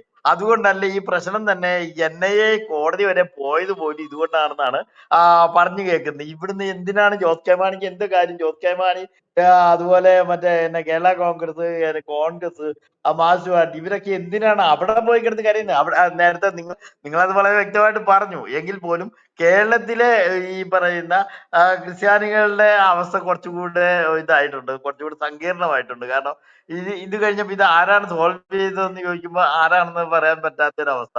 ഒരുതരം നാണം കെട്ട അവസ്ഥ ഇവര് അവിടെ ഉണ്ടാക്കിയതാണ് ഇവിടെ മീഡിയാസ് ഇത് വലിച്ചെടുക്കാനും പിന്നീട് നാഷണൽ മീഡിയയിലേക്കൊക്കെ ഇത് സ്പ്രെഡ് ചെയ്യാനായിട്ടുള്ള സംഭവം. ശരി ബ്രദറെ, ശരി, ഓക്കെ. Thank you brother. അല്ല, ബ്രദർ പറഞ്ഞത് ശരിയാണ്. കാര്യം വെച്ചാൽ ഇവിടെ കോൺഗ്രസ്സുകാർ എന്തുകൊണ്ടാണ് ഈ കരച്ചിൽ കരഞ്ഞത്? കാര്യം കോൺഗ്രസ്സിൽ ഒരു ഹിന്ദുത്വ രാഷ്ട്രീയം ഇതുവരെ ഇല്ല. അതുകൊണ്ട് തന്നെ ഛത്തീസ്ഗഡ് ഗവൺമെൻറ് വിമർശിച്ചാൽ കോൺഗ്രസ്സിന് നഷ്ടമൊന്നും സംഭവിക്കാനില്ല. എന്നാൽ ഇതിനു വേണ്ടി ഛത്തീസ്ഗഡ് ഗവൺമെൻറ് വിമർശിച്ചു കഴിഞ്ഞാൽ ക്രിസ്ത്യാനികളുടെ സപ്പോർട്ട് കിട്ടാനുള്ള സാധ്യതയുണ്ട്. അതായത് നഷ്ടമില്ലാത്തൊരു ലാഭക്കളി അതാണ് കോൺഗ്രസ് ചെയ്തത്. എന്നാൽ കോൺഗ്രസ് എന്ന് പറയുന്ന പാർട്ടി അന്തസ്സോടുകൂടെ ക്രിസ്ത്യാനികളെ ഈ വിഷയത്തിൽ സപ്പോർട്ട് ചെയ്യുകയാണെങ്കിൽ കോൺഗ്രസ് പാർട്ടിയുടെ MP-മാരും MLA-മാരും ഛത്തീസ്ഗഡിലുണ്ട്. അവരാണ് ഇത് അവിടുത്തെ സ്റ്റേറ്റ് വിഷയമാണ്, അല്ലാതെ കേരളമായിട്ട് ഒരു ബന്ധവുമില്ലാത്ത വിഷയമാണിത്. കേരള സ്റ്റേറ്റുമായിട്ട് ഈ വിഷയത്തിന് ഒരു ബന്ധവുമില്ല. ആകെയുള്ളൊരു ഒരേ ഒരു ബന്ധം എന്താണ്? ഈ കേസിൽ പ്രതിസ്ഥാനത്തുള്ള 2 കന്യാസ്ത്രീകൾ മലയാളികളാണെന്നൊരു ബന്ധം മാത്രമാണ് കേരള സ്റ്റേറ്റിന് വിഷയത്തിലുള്ളത്. അല്ലാതെ മറ്റൊരു ബന്ധവും കേരള സ്റ്റേറ്റിന് വിഷയത്തിലില്ല. അങ്ങനെ മലയാളികൾ ഉൾപ്പെടുന്ന കേസിലെല്ലാം കൂടെ ഇവിടുത്തെ MLA-മാരും MP-മാരും പോയി സമരം ചെയ്യാനാണെങ്കിൽ ലോകമെമ്പാടും മലയാളികൾ ഉൾപ്പെട്ട എത്രയോ കേസുകളുണ്ട്. അവിടെ എല്ലാം പോയി ഇവർ സമരം ചെയ്യുമോ? ഇല്ല. അപ്പോൾ അവിടെ കോൺഗ്രസ് പാർട്ടിയുടെ അന്തസ്സുള്ള നിലപാടാണെങ്കിൽ അവിടുത്തെ കോൺഗ്രസ് MP-മാരും MLA-മാരും സമരം ചെയ്യണം. അവിടുത്തെ സ്റ്റേറ്റിൽ നടന്ന വിഷയം, അവിടുത്തെ സ്റ്റേറ്റുകാരെ ബാധിക്കുന്ന വിഷയം, അവിടുത്തെ സ്റ്റേറ്റ് നിയമപ്രകാരമുള്ള വിഷയം അവരാണ് ചെയ്യേണ്ടത്. അത് ചെയ്യാതെ ഇവിടുത്തെ മലയാളി MP-മാരും MLA-മാരും മാത്രം കിടന്ന് ബഹളം ഉണ്ടാക്കിയത് അത് അംഗീകരിക്കാൻ പറ്റുന്ന വിഷയമല്ല. അല്ലെങ്കിൽ ഇവർ പറയട്ടെ, ഛത്തീസ്ഗഡിലെ പ്രതിപക്ഷ നേതാവ് കോൺഗ്രസ് MLA ആണ്. അദ്ദേഹം ഏതെങ്കിലും തരത്തിലുള്ള ഒരു പ്രസ്താവന നടത്തിയോ ഇതിനെതിരെ? ഇല്ല. അവിടുത്തെ ഏതെങ്കിലും ഒരു MLA പ്രസ്താവന നടത്തിയോ? ഇല്ല. അപ്പോൾ പിന്നെ വെറും ഉടായ്പ കളിയില്ല. അവിടുത്തെ ആളുകൾ പ്രസ്താവന നടത്തിയാൽ അവരുടെ വോട്ട് പോവും, അതുകൊണ്ട് ചെയ്യില്ല. അപ്പോൾ ഇവിടുത്തെ ആളുകൾ പ്രസ്താവന നടത്തിയാൽ കുഴപ്പമൊന്നുമില്ല, അതുകൊണ്ട് ചെയ്തു. ഇങ്ങനെയുള്ള ഊട് കളികൾ മാത്രമേ നടക്കുള്ളൂ. പക്ഷേ BJP ആ സമയത്ത് കുറെ കൂടെ മാന്യത കാണിച്ചെന്ന് ഞാൻ പറയത്തുള്ളൂ. വേറെ ഒന്നും കൊണ്ടല്ല. BJP ഗവൺമെൻറ്റാണ് പിടിച്ച് അറസ്റ്റ് ചെയ്തില്ലെന്നൊന്നും ഞാൻ പറയുന്നില്ല. അത് തെറ്റ് തന്നെയാണ്. ആ തെറ്റിനെ തുറന്ന് കാണിക്കുക തന്നെ ചെയ്യും. പക്ഷേ എന്നാൽ നരേന്ദ്രമോദിക്ക് ഇതിനകത്ത് ഡയറക്റ്റ് ഇടപെടേണ്ട വല്ല കാര്യമുണ്ടോ? എന്തിന്? അമിത്ഷാ കന്യാസ്ത്രീകൾ നിരപരാധികളാണെന്ന് പരസ്യമായിട്ട് പറയുന്നതിന് വല്ല കാര്യമുണ്ടോ? ഇല്ല. പക്ഷെ അവരത് പറഞ്ഞു. അപ്പം വോട്ട് ബാങ്കിനെ പേടിച്ചാണ് കോൺഗ്രസ്സുകാർ ഈ കളി കളിച്ചതെങ്കിൽ ആ വോട്ട് ബാങ്കിനെ പേടിക്കാതെ നിലപാടെടുത്ത അമിത്ഷായെയും നരേന്ദ്രമോദിനെ അഭിനന്ദിക്കുകയാണ് വേണ്ടത് ആ ഒരു ആസ്പെക്റ്റിൽ. അതും ഒരു ന്യായത്തിൻ്റെ ഭാഗമാണ്. ഞാനൊരു BJP-കാരനോ നിങ്ങൾ BJP സപ്പോർട്ടർ ആണോ എന്നല്ല. പക്ഷേ ഇന്ത്യയുടെ ആഭ്യന്തരമന്ത്രിയും ഇന്ത്യയുടെ പ്രധാനമന്ത്രിയും അത് BJP-കാരായാലും ആരാണെങ്കിലും ആ 2 വ്യക്തികൾ, ഇപ്പം ഈ സ്ഥാനത്തിരിക്കുന്ന ആ 2 വ്യക്തികൾ ഇവിടെ ഒരു മത പ്രീണനം നടത്താതെ, അവരുടെ ഭൂരിപക്ഷ മത പ്രീണനം നടത്താതെ ഈ കന്യാസ്ത്രീകൾക്ക് വേണ്ടി ശക്തമായിട്ട് നിലനിന്നു എന്നുള്ളത് ഇന്ത്യൻ ജനാധിപത്യത്തിൻ്റെ ഒരു വിജയമായിട്ട് കണക്കാക്കേണ്ട ഒരു കാര്യമാണ്. അല്ലാതെ അതിനകത്ത് കോൺഗ്രസ്സുകാർക്ക് വലിയ, സത്യം പറഞ്ഞാൽ ഈ ഒരു കേസിൽ ന്യൂട്രലായിട്ട് ചിന്തിച്ച കോൺഗ്രസ്സുകാർക്ക് ഇതിനകത്ത് യാതൊരു റോളും പറയാനില്ല. ഈ സെബാസ്റ്റ്യൻ ബ്രദറെ, ഈ ഫാദർ ഉഴുന്നാലില്ലേ, അദ്ദേഹത്തെ ISIS യമനിൽ തട്ടിക്കൊണ്ടുപോയായിരുന്നു. തട്ടിക്കൊണ്ടുപോയ MLA ISIS തട്ടിക്കൊണ്ടുപോയിട്ടുള്ള വൈദികരിൽ ജീവനോടെ സ്വന്തം രാജ്യത്ത് തിരിച്ചു വന്ന ഒരേ ഒരാൾ അദ്ദേഹം മാത്രമാണ്. അദ്ദേഹത്തെ രക്ഷപ്പെടുത്തണമെന്ന് നമ്മുടെ സഭാ നേതൃത്വം ആവശ്യപ്പെട്ടത് കേന്ദ്ര സർക്കാരിനോടാണ്. കേന്ദ്ര സർക്കാർ അതിനുവേണ്ടി ശ്രമിക്കുകയും സുഷമ സ്വരാജിന്റെ നേതൃത്വത്തിലാണ് എന്തൊക്കെ അതിനകത്ത് മോചനദ്രവ്യം കൊടുത്തോ, പകരം ഏതെങ്കിലും തീവ്രവാദികളെ വിട്ടുകൊടുത്തോ എന്താണെന്നുള്ളത് നമുക്കറിയില്ല. പക്ഷെ മോചിപ്പിച്ചു. പക്ഷെ അന്ന് ഇവിടെ ഒരു കോൺഗ്രസ്സുകാരും ISIS തീവ്രവാദികൾക്കെതിരെ ഇവിടെ പ്രകടനം നടത്തിയില്ല. അത് നടത്തില്ല. സഭയുടെ സംഘടനകൾ നടത്തിയില്ല, സഭാ നേതൃത്വം അതിനെതിരെ ISIS-നെതിരെ പ്രതികരിച്ചില്ല. എല്ലാവരും കേന്ദ്ര സർക്കാരിൽ ആ ഡ്യൂട്ടി ഏൽപ്പിച്ചിട്ട് മാറി നിൽക്കുകയാണ് ചെയ്തത്. ഇതെല്ലാം രാഷ്ട്രീയമാണ്. ഓക്കെ, ബ്രദർ പറഞ്ഞോളൂ. ഞാൻ അല്ലല്ല, ഞാൻ ജസ്റ്റ് ബ്രദർ പറഞ്ഞതിനൊന്ന് സപ്പോർട്ട് ചെയ്തതാ. കാര്യം വെച്ചാൽ വെറും എന്താ പറയുക, ഈ എന്താ കാട്ടിലെ തടി തേവരുടെ ആന, നമുക്കും കിട്ടണം പണം. നമുക്ക് ലാഭമുള്ള കേസാണെങ്കിൽ ഇടപെടുക, അല്ലാതെ നമ്മുടെ ഭൂരിപക്ഷം എന്താ പറയുക കുറയുന്ന കേസാണ് ഇടപെടാതിരിക്കുക. അതാണ് എല്ലാ പാർട്ടികളും നടപ്പാക്കുക. ഞാൻ അതുകൊണ്ടാണ് പറഞ്ഞത്, അതിനെതിരായിട്ട് ഇപ്പോൾ ചെയ്തത് നരേന്ദ്രമോദി അമിത്ഷായുമാണ്. ഛത്തീസ്ഗഡ് മുഖ്യമന്ത്രി ഭൂരിപക്ഷത്തിന് വേണ്ടി എന്താ പറയുക വോട്ടിന് വേണ്ടി അവിടെ ഹിന്ദുക്കൾക്ക് അടിമപ്പെടുക തന്നെയാണ് ചെയ്തത്. പക്ഷേ നരേന്ദ്രമോദിയും ഈ പറയുന്ന അമിത്ഷായും പരസ്യമായിട്ട് തന്നെയല്ലേ അവർ നിലപാട് പ്രകടിപ്പിച്ചത്. അത് എന്താ പറയുക നല്ലൊരു കാര്യമായിട്ട് കണക്കാക്കേണ്ട വിഷയമാണ്. Okay brother. പൗല ബ്രദർ കഴിഞ്ഞല്ലോ അല്ലേ? എസ് എ ആ എന്തെങ്കിലും ചോദിക്കും? Thank you brother Sebastian and Kevin brother. സത്യത്തിൽ നമ്മുടെ കേരളത്തിലെ ക്രിസ്ത്യൻ കമ്മ്യൂണിറ്റിയും ഹിന്ദു കമ്മ്യൂണിറ്റിയും തമ്മിൽ നല്ലൊരു ഒരു ഒരു ബന്ധത്തിൽ വന്നത് അടുത്ത ഇലക്ഷനോട് കൂടിയിട്ട് ഇവിടെ സത്യം പറഞ്ഞാൽ അതൊരു വലിയ മാറ്റങ്ങൾക്ക് ഒരു എത്തുന്ന ഒരു അവസ്ഥയിൽ എത്തിയതായിരുന്നു. ആ ഒരു ബന്ധം തകർക്കുന്നതിനായിട്ട് ഈ അവസരം ശരിക്കും എനിക്ക് തോന്നുന്നത് ജിഹാദി ബ്രെയിനുകൾ വളരെയധികം പ്രയോജനപ്പെടുത്തിയിട്ടുണ്ടോ എന്നുള്ള ബലമായിട്ടുള്ള ഒരു സംശയമുണ്ട് എനിക്ക്. ബ്രദറിന് അതേക്കുറിച്ച് എന്താ അഭിപ്രായം?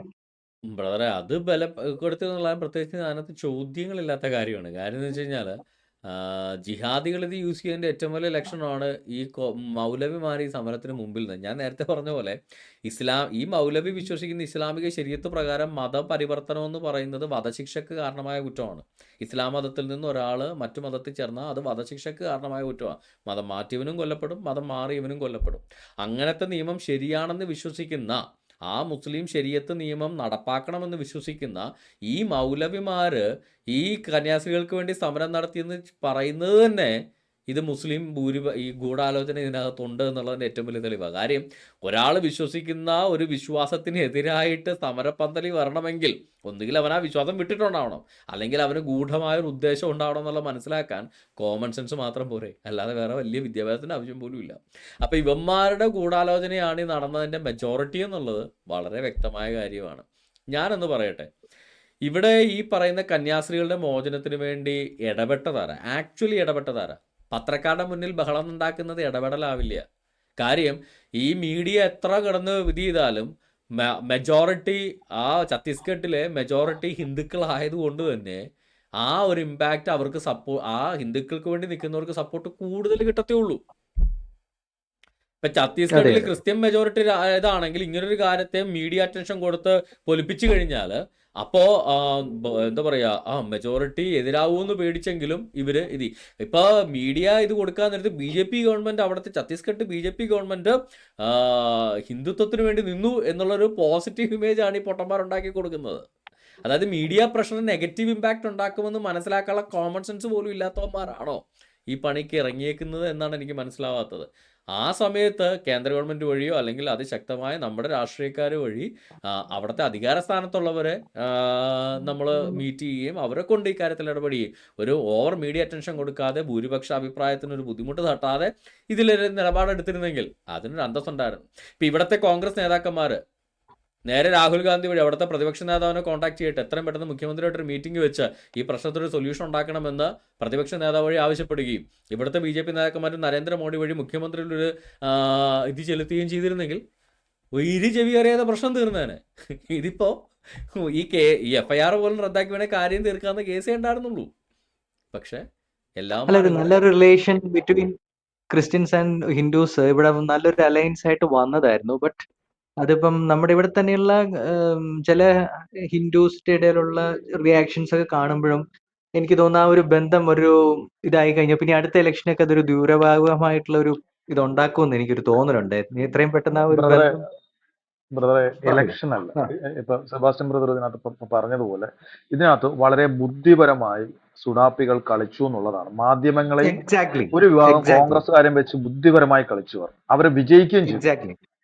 കാരണം ഇന്ന് വരാപ്പുഴ രൂപത നടത്തിയ പരിപാടിയിൽ SDP-യുടെ നേതാക്കള് ഇന്ന് പോയി അവിടെ സന്ദർശിച്ച് വൈദികരുമായിട്ട് കൈകൊടുത്ത് നിൽക്കുന്ന ഫോട്ടോ ഞാൻ കണ്ടു. ഇതുപോലെ തന്നെയായിരുന്നു ഇവര് വിഴിഞ്ഞത്തും റൌഫിനെ, ഇന്ന് തീഹാർ ജയിലിൽ കിടക്കുന്ന റൌഫിനെ സ്വീകരിച്ചാനയിച്ചപ്പോൾ അന്നും ഇത് തന്നെയായിരുന്നു. ഇവന്മാരെ സെക്രട്ടേറിയറ്റിന്റെ വാതിക്കെ നടക്കേണ്ട സമരത്തെ വഴിതെറ്റിച്ച് അദാനി പോർട്ടിന്റെ മുന്നിലെത്തി ആ സമരം രാജ്യദ്രോഹികളുടെ സമരം എന്ന് പറഞ്ഞ് പാവം മത്സ്യത്തൊഴിലാളികൾക്ക് അടിയും മേടിച്ചു കൊടുത്ത് കേസിൽ രേഖപ്പെടുത്തി കൊടുത്ത് ആ സമരം പരാജയപ്പെടുത്തിയത് ഈ പോപ്പുലർ ഫ്രണ്ടുകാരും ഈ ബാക്കി സുഡാപ്പികളും കൂടെയായിരുന്നു. ഇതുപോലെ തന്നെ ഇവരിപ്പോ ഈ മാധ്യമങ്ങളെയും കോൺഗ്രസിനെയും ഉപയോഗിച്ച് പാർലമെന്റിൽ ചർച്ചയാക്കി ഇത്രയധികം വിഷയമാക്കിയതോടുകൂടി എന്ത് സംഭവിച്ചു എന്ന് പറഞ്ഞാൽ യഥാർത്ഥ പ്രേക്ഷിത പ്രവർത്തനം നടത്തുന്ന ആളുകളെ പോലും സംശയത്തിന്റെ നിഴലാക്കുന്ന രീതിയിൽ ഭാരതത്തിലുടനീളം ഈ വിഷയം ചർച്ചയാക്കി, ഹൈന്ദവ സംഘടനകളെ തീർച്ചയായിട്ടും അലർട്ടിലാക്കി. അതാണ് അങ്ങനെ ഈ ക്രിസ്ത്യാനികൾ എന്ന് പറഞ്ഞാൽ രാജ്യവിരുദ്ധരും മതപരിവർത്തകരും കെ.എം. അങ്ങനെയുള്ള ബ്രദറെ ഒരു പിക്ചർ ഉണ്ടാക്കി എടുത്തു എന്നുള്ളതാണ് ഈ സുഡാപ്പികൾ ഇതിനകത്ത് ചെയ്തിരിക്കുന്നത്. അത് എന്റെ അഭിപ്രായമാണ്. ബ്രദറെ പറഞ്ഞു. അല്ലല്ല, അത് ശരിയാണ്. കാരണം എന്താ വെച്ചാല് ഇപ്പൊ ഇതേക്കുറിച്ച് വേദനിപ്പിക്കുന്ന അല്ല, ഒരുപാട് ഹിന്ദുസിനെ ഞാൻ ഒരു മിനിറ്റ് കാണാൻ സെബാസ്റ്റ്യൻ ബ്രദർ പറ്റിയിട്ടുണ്ട്. എന്തോ മറുപടി. കെ.എം. ബ്രദർ, നമ്മുടെ സ്മിത സിസ്റ്റർ വാട്സപ്പിൽ വന്നിട്ടുണ്ട്. ഞാനത് ശരി ശരി, ആഡ് ചെയ്യാം. Okay okay. ഓക്കെ സിസ്റ്റർ, പറഞ്ഞോളൂ. ഒരു മൈക്ക്. ഹലോ, പറഞ്ഞോളൂ സിസ്റ്റർ. ഞാന് പിന്നെ ഇത് മൊത്തത്തിൽ ഈ പ്രോഗ്രാം കണ്ടില്ല. കാരണം തുടക്കം തൊട്ട് പിന്നെ ആദ്യം നമുക്ക് കേൾക്കാൻ എനിക്ക് പറ്റിയില്ല. പക്ഷെ ഈ ഒരു വിഷയം ഇപ്പൊ ഇങ്ങനെ ലൈവായിട്ട് നിൽക്കുന്നത് കൊണ്ടും ഇതിനെക്കുറിച്ചുള്ള ഒരുപാട് കാര്യങ്ങൾ നമ്മൾ കേൾക്കുന്നത് കൊണ്ടും എന്റെ കുറച്ച് ഒരു സംശയങ്ങൾ ഞാൻ ചോദിക്കുമായിരുന്നു. പറഞ്ഞോളൂ സിസ്റ്റർ. ഓക്കെ, കാരണം ഇപ്പം ഈ സിസ്റ്റർമാരെ കാണാനായിട്ട് ഇത് ഒരുപക്ഷെ സെബാസ്റ്റ്യൻ ബ്രദർ പറഞ്ഞോന്ന് എനിക്കറിയത്തില്ല, എങ്കിലും ഈ സിസ്റ്റർമാരെ കാണാനായിട്ട് ഈ 3 പെൺകുട്ടികളും ഒരു പുരുഷനും കൂടെ റെയിൽവേ സ്റ്റേഷനിൽ പോകുന്നു. അപ്പൊ അവരെ നോക്കി TTR ഇവരെ അവരുടെ കയ്യിൽ യാത്രാരേഖ ഉണ്ടോ എന്ന് ചോദിക്കുന്നു. ഇല്ല എന്ന് പറയുന്നു. ഈ ടിക്കറ്റുമായിട്ട് ഒരാള് വരുമെന്ന് പറയുന്നു. അപ്പൊ ഇവര് ടിക്കറ്റുമായിട്ട് ആള് വന്നത് ഈ 2 സിസ്റ്റർമാരാണ്. അപ്പം നാച്ചുറലി തന്നെ ഇത് ഓൾറെഡി തന്നെ ഒരു വിഷയമായിരുന്നു. വന്നത് ഈ സിസ്റ്റർമാരായതുകൊണ്ട് തന്നെ മതപരിവർത്തനം എന്നുള്ള കാര്യങ്ങളൊക്കെ വന്നപ്പോൾ ഇവർ ഓൾറെഡി ക്രിസ്ത്യൻസ് ആണെന്ന് മനസ്സിലാവുന്നു. അതുപോലെ തന്നെ അതുകൊണ്ട് ഇത് മാറ്റിയിട്ട് ഞാൻ മനസ്സിലാക്കിയതാണ്, ഇത് പല ഒരുപാട് മീഡിയാസിൽ നിന്നും പല കാര്യങ്ങളും നമ്മൾ ഈ മുഖ്യധാരാ മാധ്യമങ്ങളുടെ ഒന്നും ഇപ്പൊ ഞാൻ കേൾക്കാറില്ല. ഇൻഡിപെൻഡന്റ് ആയിട്ട് ആൾക്കാര് അന്വേഷിച്ചിട്ട് അവര് കണ്ടെത്തുന്ന സത്യങ്ങളാണ് ഇപ്പൊ കൂടുതൽ വിശ്വാസ്യതയോടെ എനിക്ക് തോന്നുന്നത്. അപ്പൊ ഇവരെ വുമൺ ആൻഡ് ചിൽഡ്രനെ ഇങ്ങനെ ഈ വനവാസി അങ്ങനെയാണ് പറയുന്നത് ഇവരുടെ നിയമം പ്രൊട്ടക്ട് ചെയ്യാനുള്ള ആ നിയമം അനുസരിച്ചാണ് ഈ സിസ്റ്റർമാരെ ആദ്യം അറസ്റ്റ് ചെയ്തതെന്നൊക്കെ പറയുന്നു. അപ്പം ആ നിയമം പാസ്സാക്കിയത് കോൺഗ്രസിന്റെ കാലത്താണ് എന്നാണ് ഞാൻ മനസ്സിലാക്കിയത്. അത് ശരിയാണോ തെറ്റാണോ എന്ന് എനിക്കറിയത്തില്ല. അത് കോൺഗ്രസ്സുകാർക്ക് തന്നെ പറയാം. ഇത്തരത്തിലുള്ള ആൾക്കാരെ പ്രൊട്ടക്ട് ചെയ്യാനോ. അപ്പൊ ഇതിനകത്ത് മതപരിവർത്തനം എന്നൊരു കാര്യം വന്നിട്ടേ ഇല്ല എന്നുള്ളത് വന്നു. അതിനുശേഷം ഈ ഇപ്പൊ ആളെ കടത്തുക എന്നുള്ള ഒരു രീതിയിലാണ് എന്ന് പറയുന്നു. അപ്പൊ എന്റെ സംശയം ഇതാണ്, സിസ്റ്റർമാരെ അറസ്റ്റ് ചെയ്തു, അതിലെനിക്ക് വളരെ വിഷമമുണ്ട്. പക്ഷെ അവര് കുറ്റവിമുക്തരായി തിരിച്ചു വരുമെന്നുള്ള കാര്യത്തിൽ എനിക്ക് വളരെ പോസിറ്റിവിറ്റിയും ഉണ്ടായിരുന്നു. കാരണം അവർ നമ്മൾ വിശ്വസിക്കുന്നത് ഇന്ത്യൻ ഭരണഘടനയിലാണ്. ഇങ്ങനെ ഒരു നിയമമോ അല്ലെങ്കിൽ ഇങ്ങനെ ഒരു സംഭവമോ ഒന്നും ഉണ്ടെന്ന് ഈ സിസ്റ്റർമാർക്കോ ഇപ്പോഴായിരിക്കും ഇവര് പോലും അറിയുന്നത്. സഭയിലെ നല്ലൊരു ശതമാനം ആൾക്കാരും അറിയുന്നത് ഇപ്പോഴായിരിക്കും. അവരൊരു നല്ല സദുദ്ദേശത്തോടു കൂടി തന്നെ ചെയ്ത ഒരു കാര്യമായിരിക്കാം ഇവർക്കൊരു ജോലി കൊടുക്കുക. ഞാനൊക്കെ കൊട്ടിയത്തൊക്കെ നഴ്സിംഗ് പഠിച്ചുകൊണ്ടിരുന്ന സമയത്ത് എത്രയോ കുട്ടികൾ ഇതുപോലെ പാവപ്പെട്ട വീടുകളിൽ നിന്ന് അവർക്ക് മതിയായ വിദ്യാഭ്യാസം ഒന്നുമില്ല, അവർക്കൊരു പ്രൊഫഷണൽ കോളേജിൽ പോയി പഠിക്കാനുള്ള യോഗ്യതകളില്ല. പക്ഷെ ഇവർ നമ്മുടെ കൂടെ നിന്ന് ഓരോരോ ജോലികൾ സ്റ്റുഡൻസിനോടൊപ്പം തന്നെ പഠിക്കുകയും അവരവിടെ ജോലി ചെയ്യുകയും അത്യാവശ്യം ജീവിക്കാനുള്ള ശമ്പളം കിട്ടുകയും ഒക്കെ ചെയ്യുന്നത് നമ്മുടെ കേരളത്തില് 10-25 വർഷം മുമ്പൊക്കെ ഒരു സാധാരണ സംഭവമായിരുന്നു. ഇന്നതൊക്കെ ചൂഷണമാകുന്നുണ്ട്. അതിനുള്ള നിയമങ്ങൾ വന്നിട്ടുണ്ട്. എല്ലാവർക്കും കുറച്ചുകൂടിയൊക്കെ നമ്മൾ സാമ്പത്തികമായിട്ടൊക്കെ ഉന്നമനം പ്രാപിച്ചപ്പം നമുക്ക് കുറച്ചുകൂടി ഈക്വാലിറ്റി ഉണ്ട്. ഇങ്ങനെയുള്ള കാര്യങ്ങളൊക്കെ വരുന്നുണ്ട്, നല്ല കാര്യമാണ്. അപ്പം പക്ഷെ മറ്റ് സംസ്ഥാനങ്ങളിലൊന്നും അതേപോലെ ഇല്ല. അപ്പം ചെറിയ ഇങ്ങനെയുള്ള ഓരോരോ കാര്യങ്ങളിലൂടെയാണ് സമൂഹത്തിൽ പരിവർത്തനങ്ങൾ ഉണ്ടാകുന്നത്, മാറ്റങ്ങൾ ഉണ്ടാകുന്നത്. നമ്മളെല്ലാവരും കഴിഞ്ഞ കാലം നമ്മുടേതൊക്കെ നോക്കിക്കഴിഞ്ഞാൽ ആയിരക്കണക്കിന് ഉദാഹരണങ്ങൾ നമുക്ക് പറയാൻ കാണും. അപ്പൊ ഈ സിസ്റ്റർമാരും അവിടെ സദുഷ്ടയുടെ പോയതാണ്. പക്ഷെ എന്റെ ചോദ്യം ഇതാണ്, ഞാൻ വളരെ പെട്ടെന്ന് പറയുവാണ്. ഈ ടിക്കറ്റുമായിട്ട് വന്നത് ഈ ബാലവേലയ്ക്ക് വേണ്ടി കുട്ടികളെ കൊണ്ടുപോകുന്നവന്മാരോ അതല്ലെങ്കിൽ സ്ത്രീകളെ ചൂഷണം ചെയ്യുന്ന 2 പേരോ ആണ് ഈ ടിക്കറ്റുമായിട്ട് ഇവരെ വന്നിരുന്നതെങ്കിൽ ഇത്ര ഒച്ചപ്പാട് ബഹളം ഉണ്ടാകുമായിരുന്നു. ഇപ്പൊ എത്രയോ ആൾക്കാരെ, എത്രയോ സമൂഹത്തിൽ നമ്മൾ പിന്നോക്കം നിൽക്കുന്ന ആൾക്കാരെ ഇത്തരത്തിലുള്ള ചൂഷണങ്ങൾ ചെയ്യുന്നുണ്ട്. അപ്പൊ അതിനെതിരായിട്ടാണ് ഈ ഒരു നിയമം തന്നെ കോൺഗ്രസ് അങ്ങോട്ട് കൊണ്ടുവരാൻ ഇടയായത്. അങ്ങനെ ആയിരിക്കുമല്ലോ ഇവരെ ഇതിനൊരു റൂൾ ഉണ്ടാക്കുക, ഇങ്ങനെ പോകുന്നവരൊക്കെ കൃത്യമായിട്ടൊരു രേഖ ഉണ്ടാക്കുക. അതുകൊണ്ടായിരിക്കുമല്ലോ ഇങ്ങനൊരു നിയമം തന്നെ അവിടെ ഉണ്ടായത്. അല്ലെങ്കിൽ എന്തുകൊണ്ടാണ് ഇങ്ങനൊരു നിയമം ഉണ്ടായത്? ഇപ്പൊ ഈ കോൺഗ്രസ് ഉണ്ടാക്കിയ ഒരു നിയമം വെച്ചാണല്ലോ BJP ഇപ്പൊ അവരെ അറസ്റ്റ് ചെയ്യാനിടയായത്. അപ്പൊ എത്ര ഒരു സുതാര്യമായിട്ട് ഇതിനെ പെട്ടെന്ന് തന്നെ ഒരു മതത്തിന്റെ നിറം കൊടുത്ത് അതിനെ ഒരു വർഗീയമാക്കി ചിത്രീകരിച്ചുകൊണ്ട് കോൺഗ്രസ് തന്നെ ചെയ്ത ഒരു നല്ല കാര്യത്തെ നല്ല ആർജവത്തോടു കൂടി ഞങ്ങൾ ഇങ്ങനെ ഒരു നിയമം ഉണ്ടാക്കിയിട്ടുണ്ട്, പക്ഷെ അത് ദുരുപയോഗം ചെയ്യപ്പെടുകയില്ല എന്ന് ഞാൻ പറയുന്നില്ല. അതിന് മതത്തിന്റെ നിറം കൊടുത്ത സിസ്റ്റർമാരെ വേണമെങ്കിൽ ചെയ്യാമായിരുന്നു, അറസ്റ്റ് ചെയ്യാമായിരുന്നു, പീഡിപ്പിക്കാമായിരുന്നു. കാരണം ഒരു നിയമത്തിന് എപ്പോഴും പല വശങ്ങളുണ്ട്. അപ്പൊ നമുക്ക് ഉപയോഗിക്കുകയും ചെയ്യാം, ദുരുപയോഗപ്പെടുത്തുകയും ചെയ്യാം.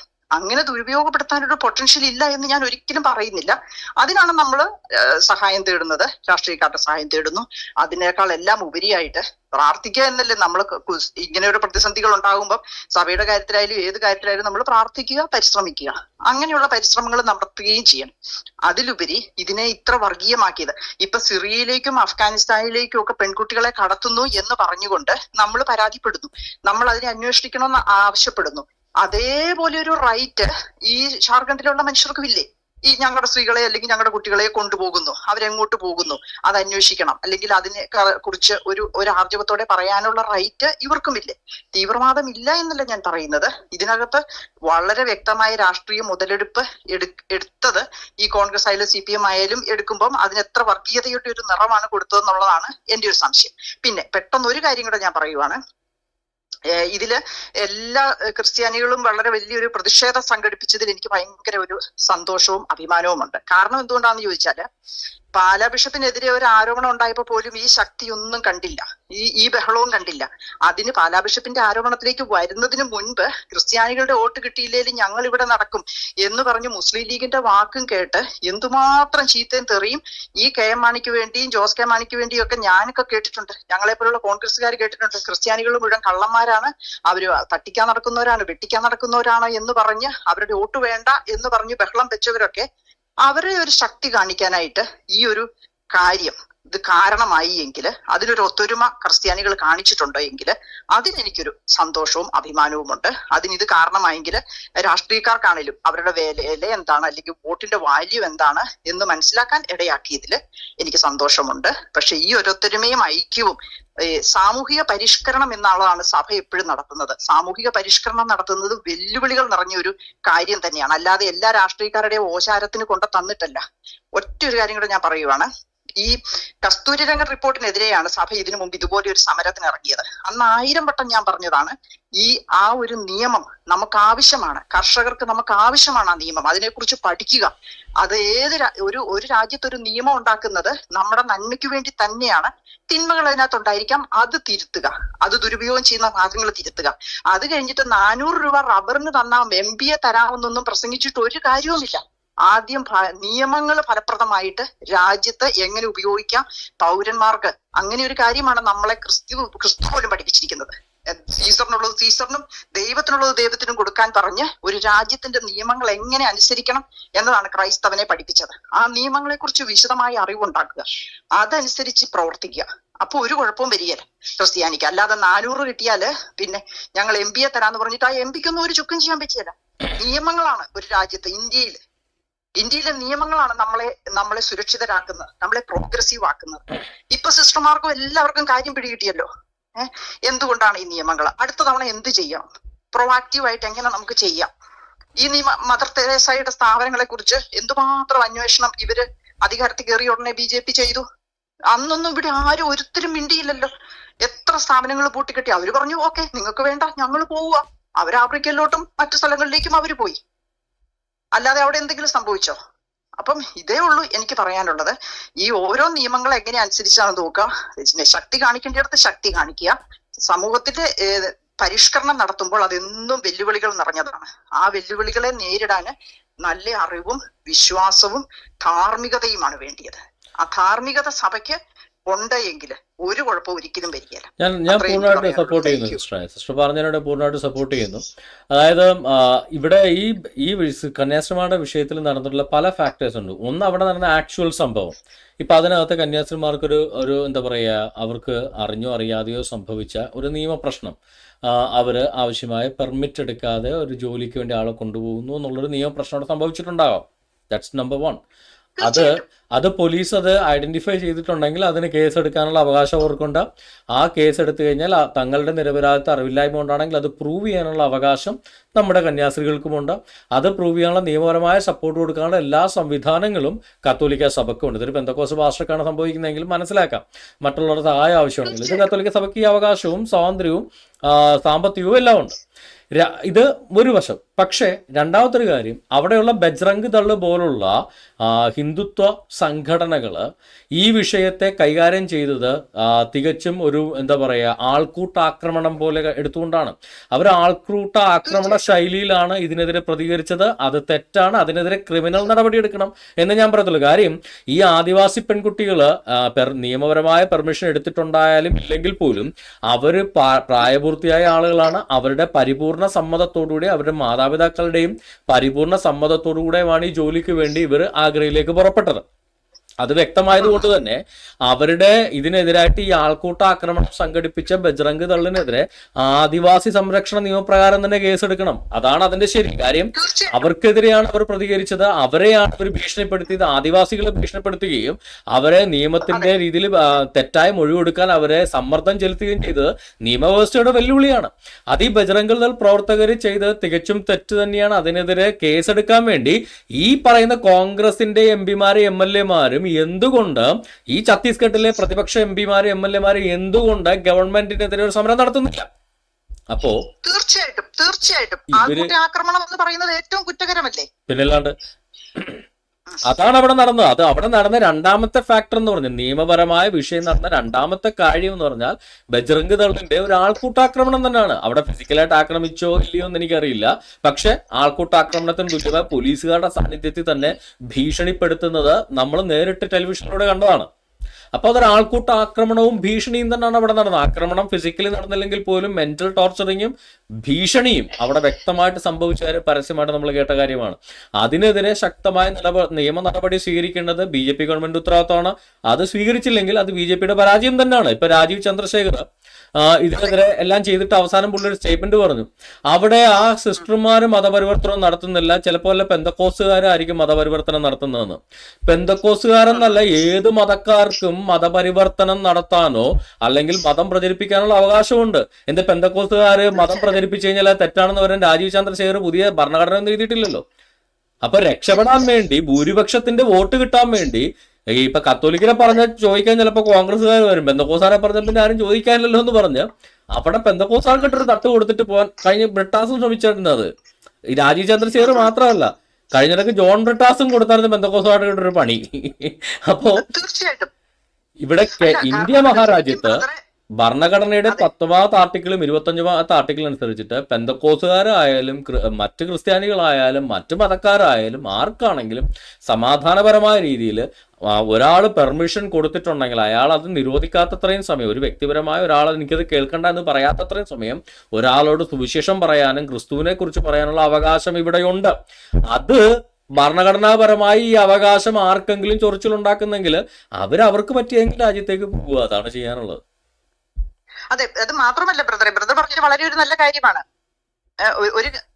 ഒരു കാര്യമാണ് ഇവിടെ ഇപ്പൊ ഈ കൊണ്ടുപോകാൻ വന്നത് ഒരു പെന്തക്കോസ് പാസ്റ്ററോ അല്ലെങ്കിൽ അങ്ങനെ ആയിരുന്നുവെങ്കിൽ ഈ അവിടെ കൂടിയ ആണുങ്ങൾ കൈവെക്കുമായിരുന്നു. ഇതിപ്പോ ഈ 2 സിസ്റ്റർ ആയതുകൊണ്ട് മാത്രമായിരിക്കും, 2 സ്ത്രീകളും പ്രായമായവരും ആയതുകൊണ്ട് മാത്രമായിരിക്കും ശാരീരികമായിട്ട് ആക്രമിക്കാതിരുന്നത്.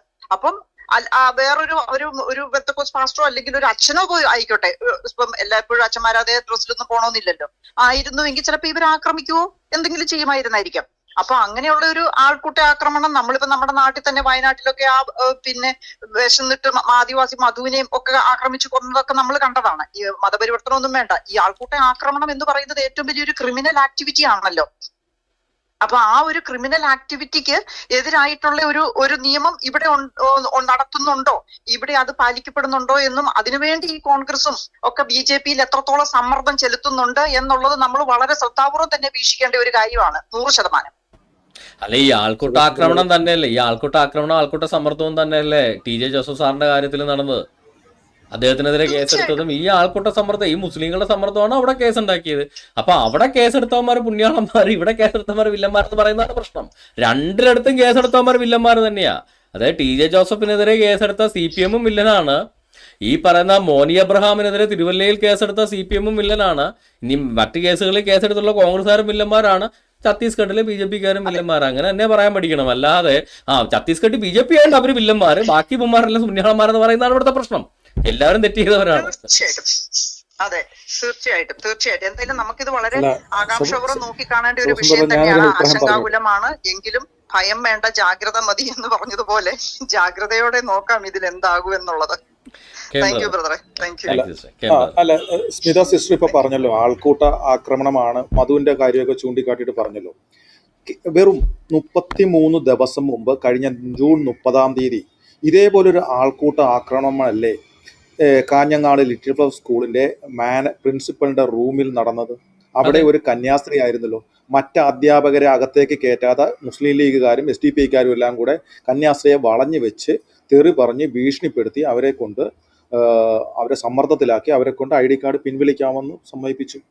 എന്താണ് നിങ്ങൾ ഈ പറയുന്ന കോൺഗ്രസ്സുകാരും ഈ പറയുന്ന സ്മിത സിസ്റ്ററിന് അഭിമാനം തോന്നിയെന്നല്ലേ പറഞ്ഞത് ഇവിടുത്തെ ക്രിസ്ത്യാനികളുടെ ഒത്തൊരുമ കണ്ടിട്ട്? ഇവിടുത്തെ സഭയുടെ മാധ്യമമായിട്ടുള്ള ദീപിക പത്രം ആ വിഷയത്തെക്കുറിച്ച് സംസാരിച്ചോ? ക്രിസ്ത്യാനികളുടേതെന്ന് പറയുന്ന ഷക്കീന ടെലിവിഷൻ ആ വാർത്ത മുക്കിയില്ലേ? അവർ പ്രക്ഷേപണം ചെയ്തില്ലല്ലോ. സഭയ്ക്ക് വേണ്ടി പോരാടുന്ന ഗുഡ്നസ് TV എന്ന് പറയുന്ന മാധ്യമം ആ വാർത്ത കൊടുത്തില്ലല്ലോ. എന്തുകൊണ്ടാണ്? മുസ്ലിം ലീഗാണ്, ലീഗിനെ പിണക്കാൻ അവർക്ക് സാധിക്കില്ല.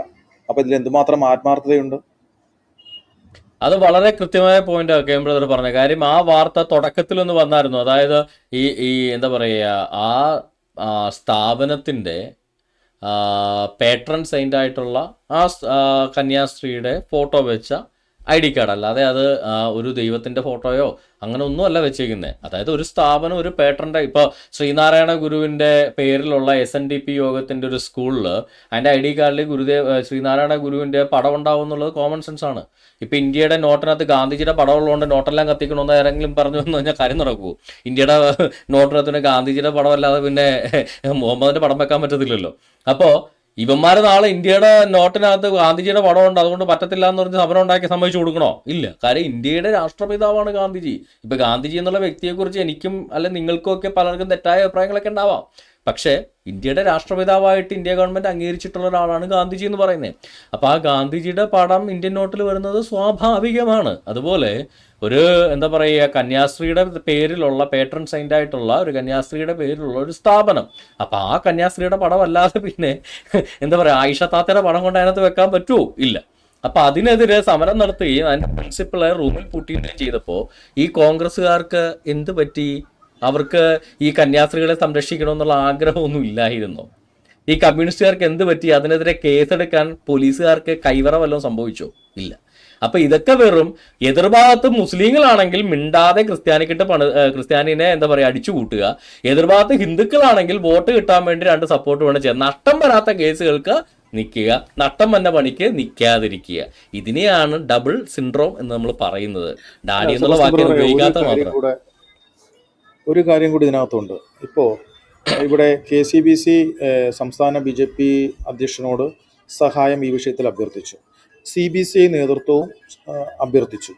അപ്പോൾ ശരിക്കും ഇവിടുത്തെ BJPയുടെ സംസ്ഥാന അധ്യക്ഷൻ ഛത്തീസ്ഗഡ് BJPയുടെ നിലപാടിനെ തള്ളുന്ന രീതിയിലാണ് ആ വിഷയത്തിൽ ഞങ്ങൾ ഇടപെടാൻ നിൽക്കുകയും ഞങ്ങൾ നിങ്ങൾക്കൊപ്പമുണ്ട്, കന്യാസ്ത്രീകളെ മോചിപ്പിക്കുന്നതിന് വേണ്ടിയുള്ള കാര്യങ്ങൾ ചെയ്യാമെന്ന് പറയും. അത് വെറും വാക്കായിരുന്നില്ല, അവർ അതിനു വേണ്ടി പ്രവർത്തിക്കാനും തുടങ്ങി. പ്രധാനമന്ത്രിയുടെ ഓഫീസ് വരെ സുരേഷ് ഗോപി വഴിയൊക്കെ ആ കാര്യങ്ങളൊക്കെ എത്തുകയും അവർ നേരിട്ട് പോവുകയും എല്ലാ കാര്യങ്ങളും ചെയ്തു.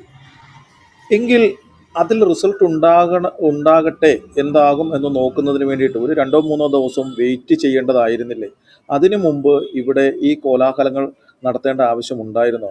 അങ്ങനെ സംഭവിച്ചില്ലായിരുന്നുവെങ്കിൽ സാധാരണ ഒരു ജാമ്യം ലഭിക്കുന്നത് പോലെ അവർക്ക് ജാമ്യം ലഭിക്കുകയും ഇത്രയധികം പ്രശ്നങ്ങൾ 2 സമുദായങ്ങൾ വഴി ഒരു അകൽച്ച ഉണ്ടാവുകയോ അല്ലെങ്കിൽ ഭാരതത്തിൽ അതിൻ്റെ സൈഡ് എഫക്റ്റുകൾ ഉണ്ടാകുമായിരുന്നില്ല.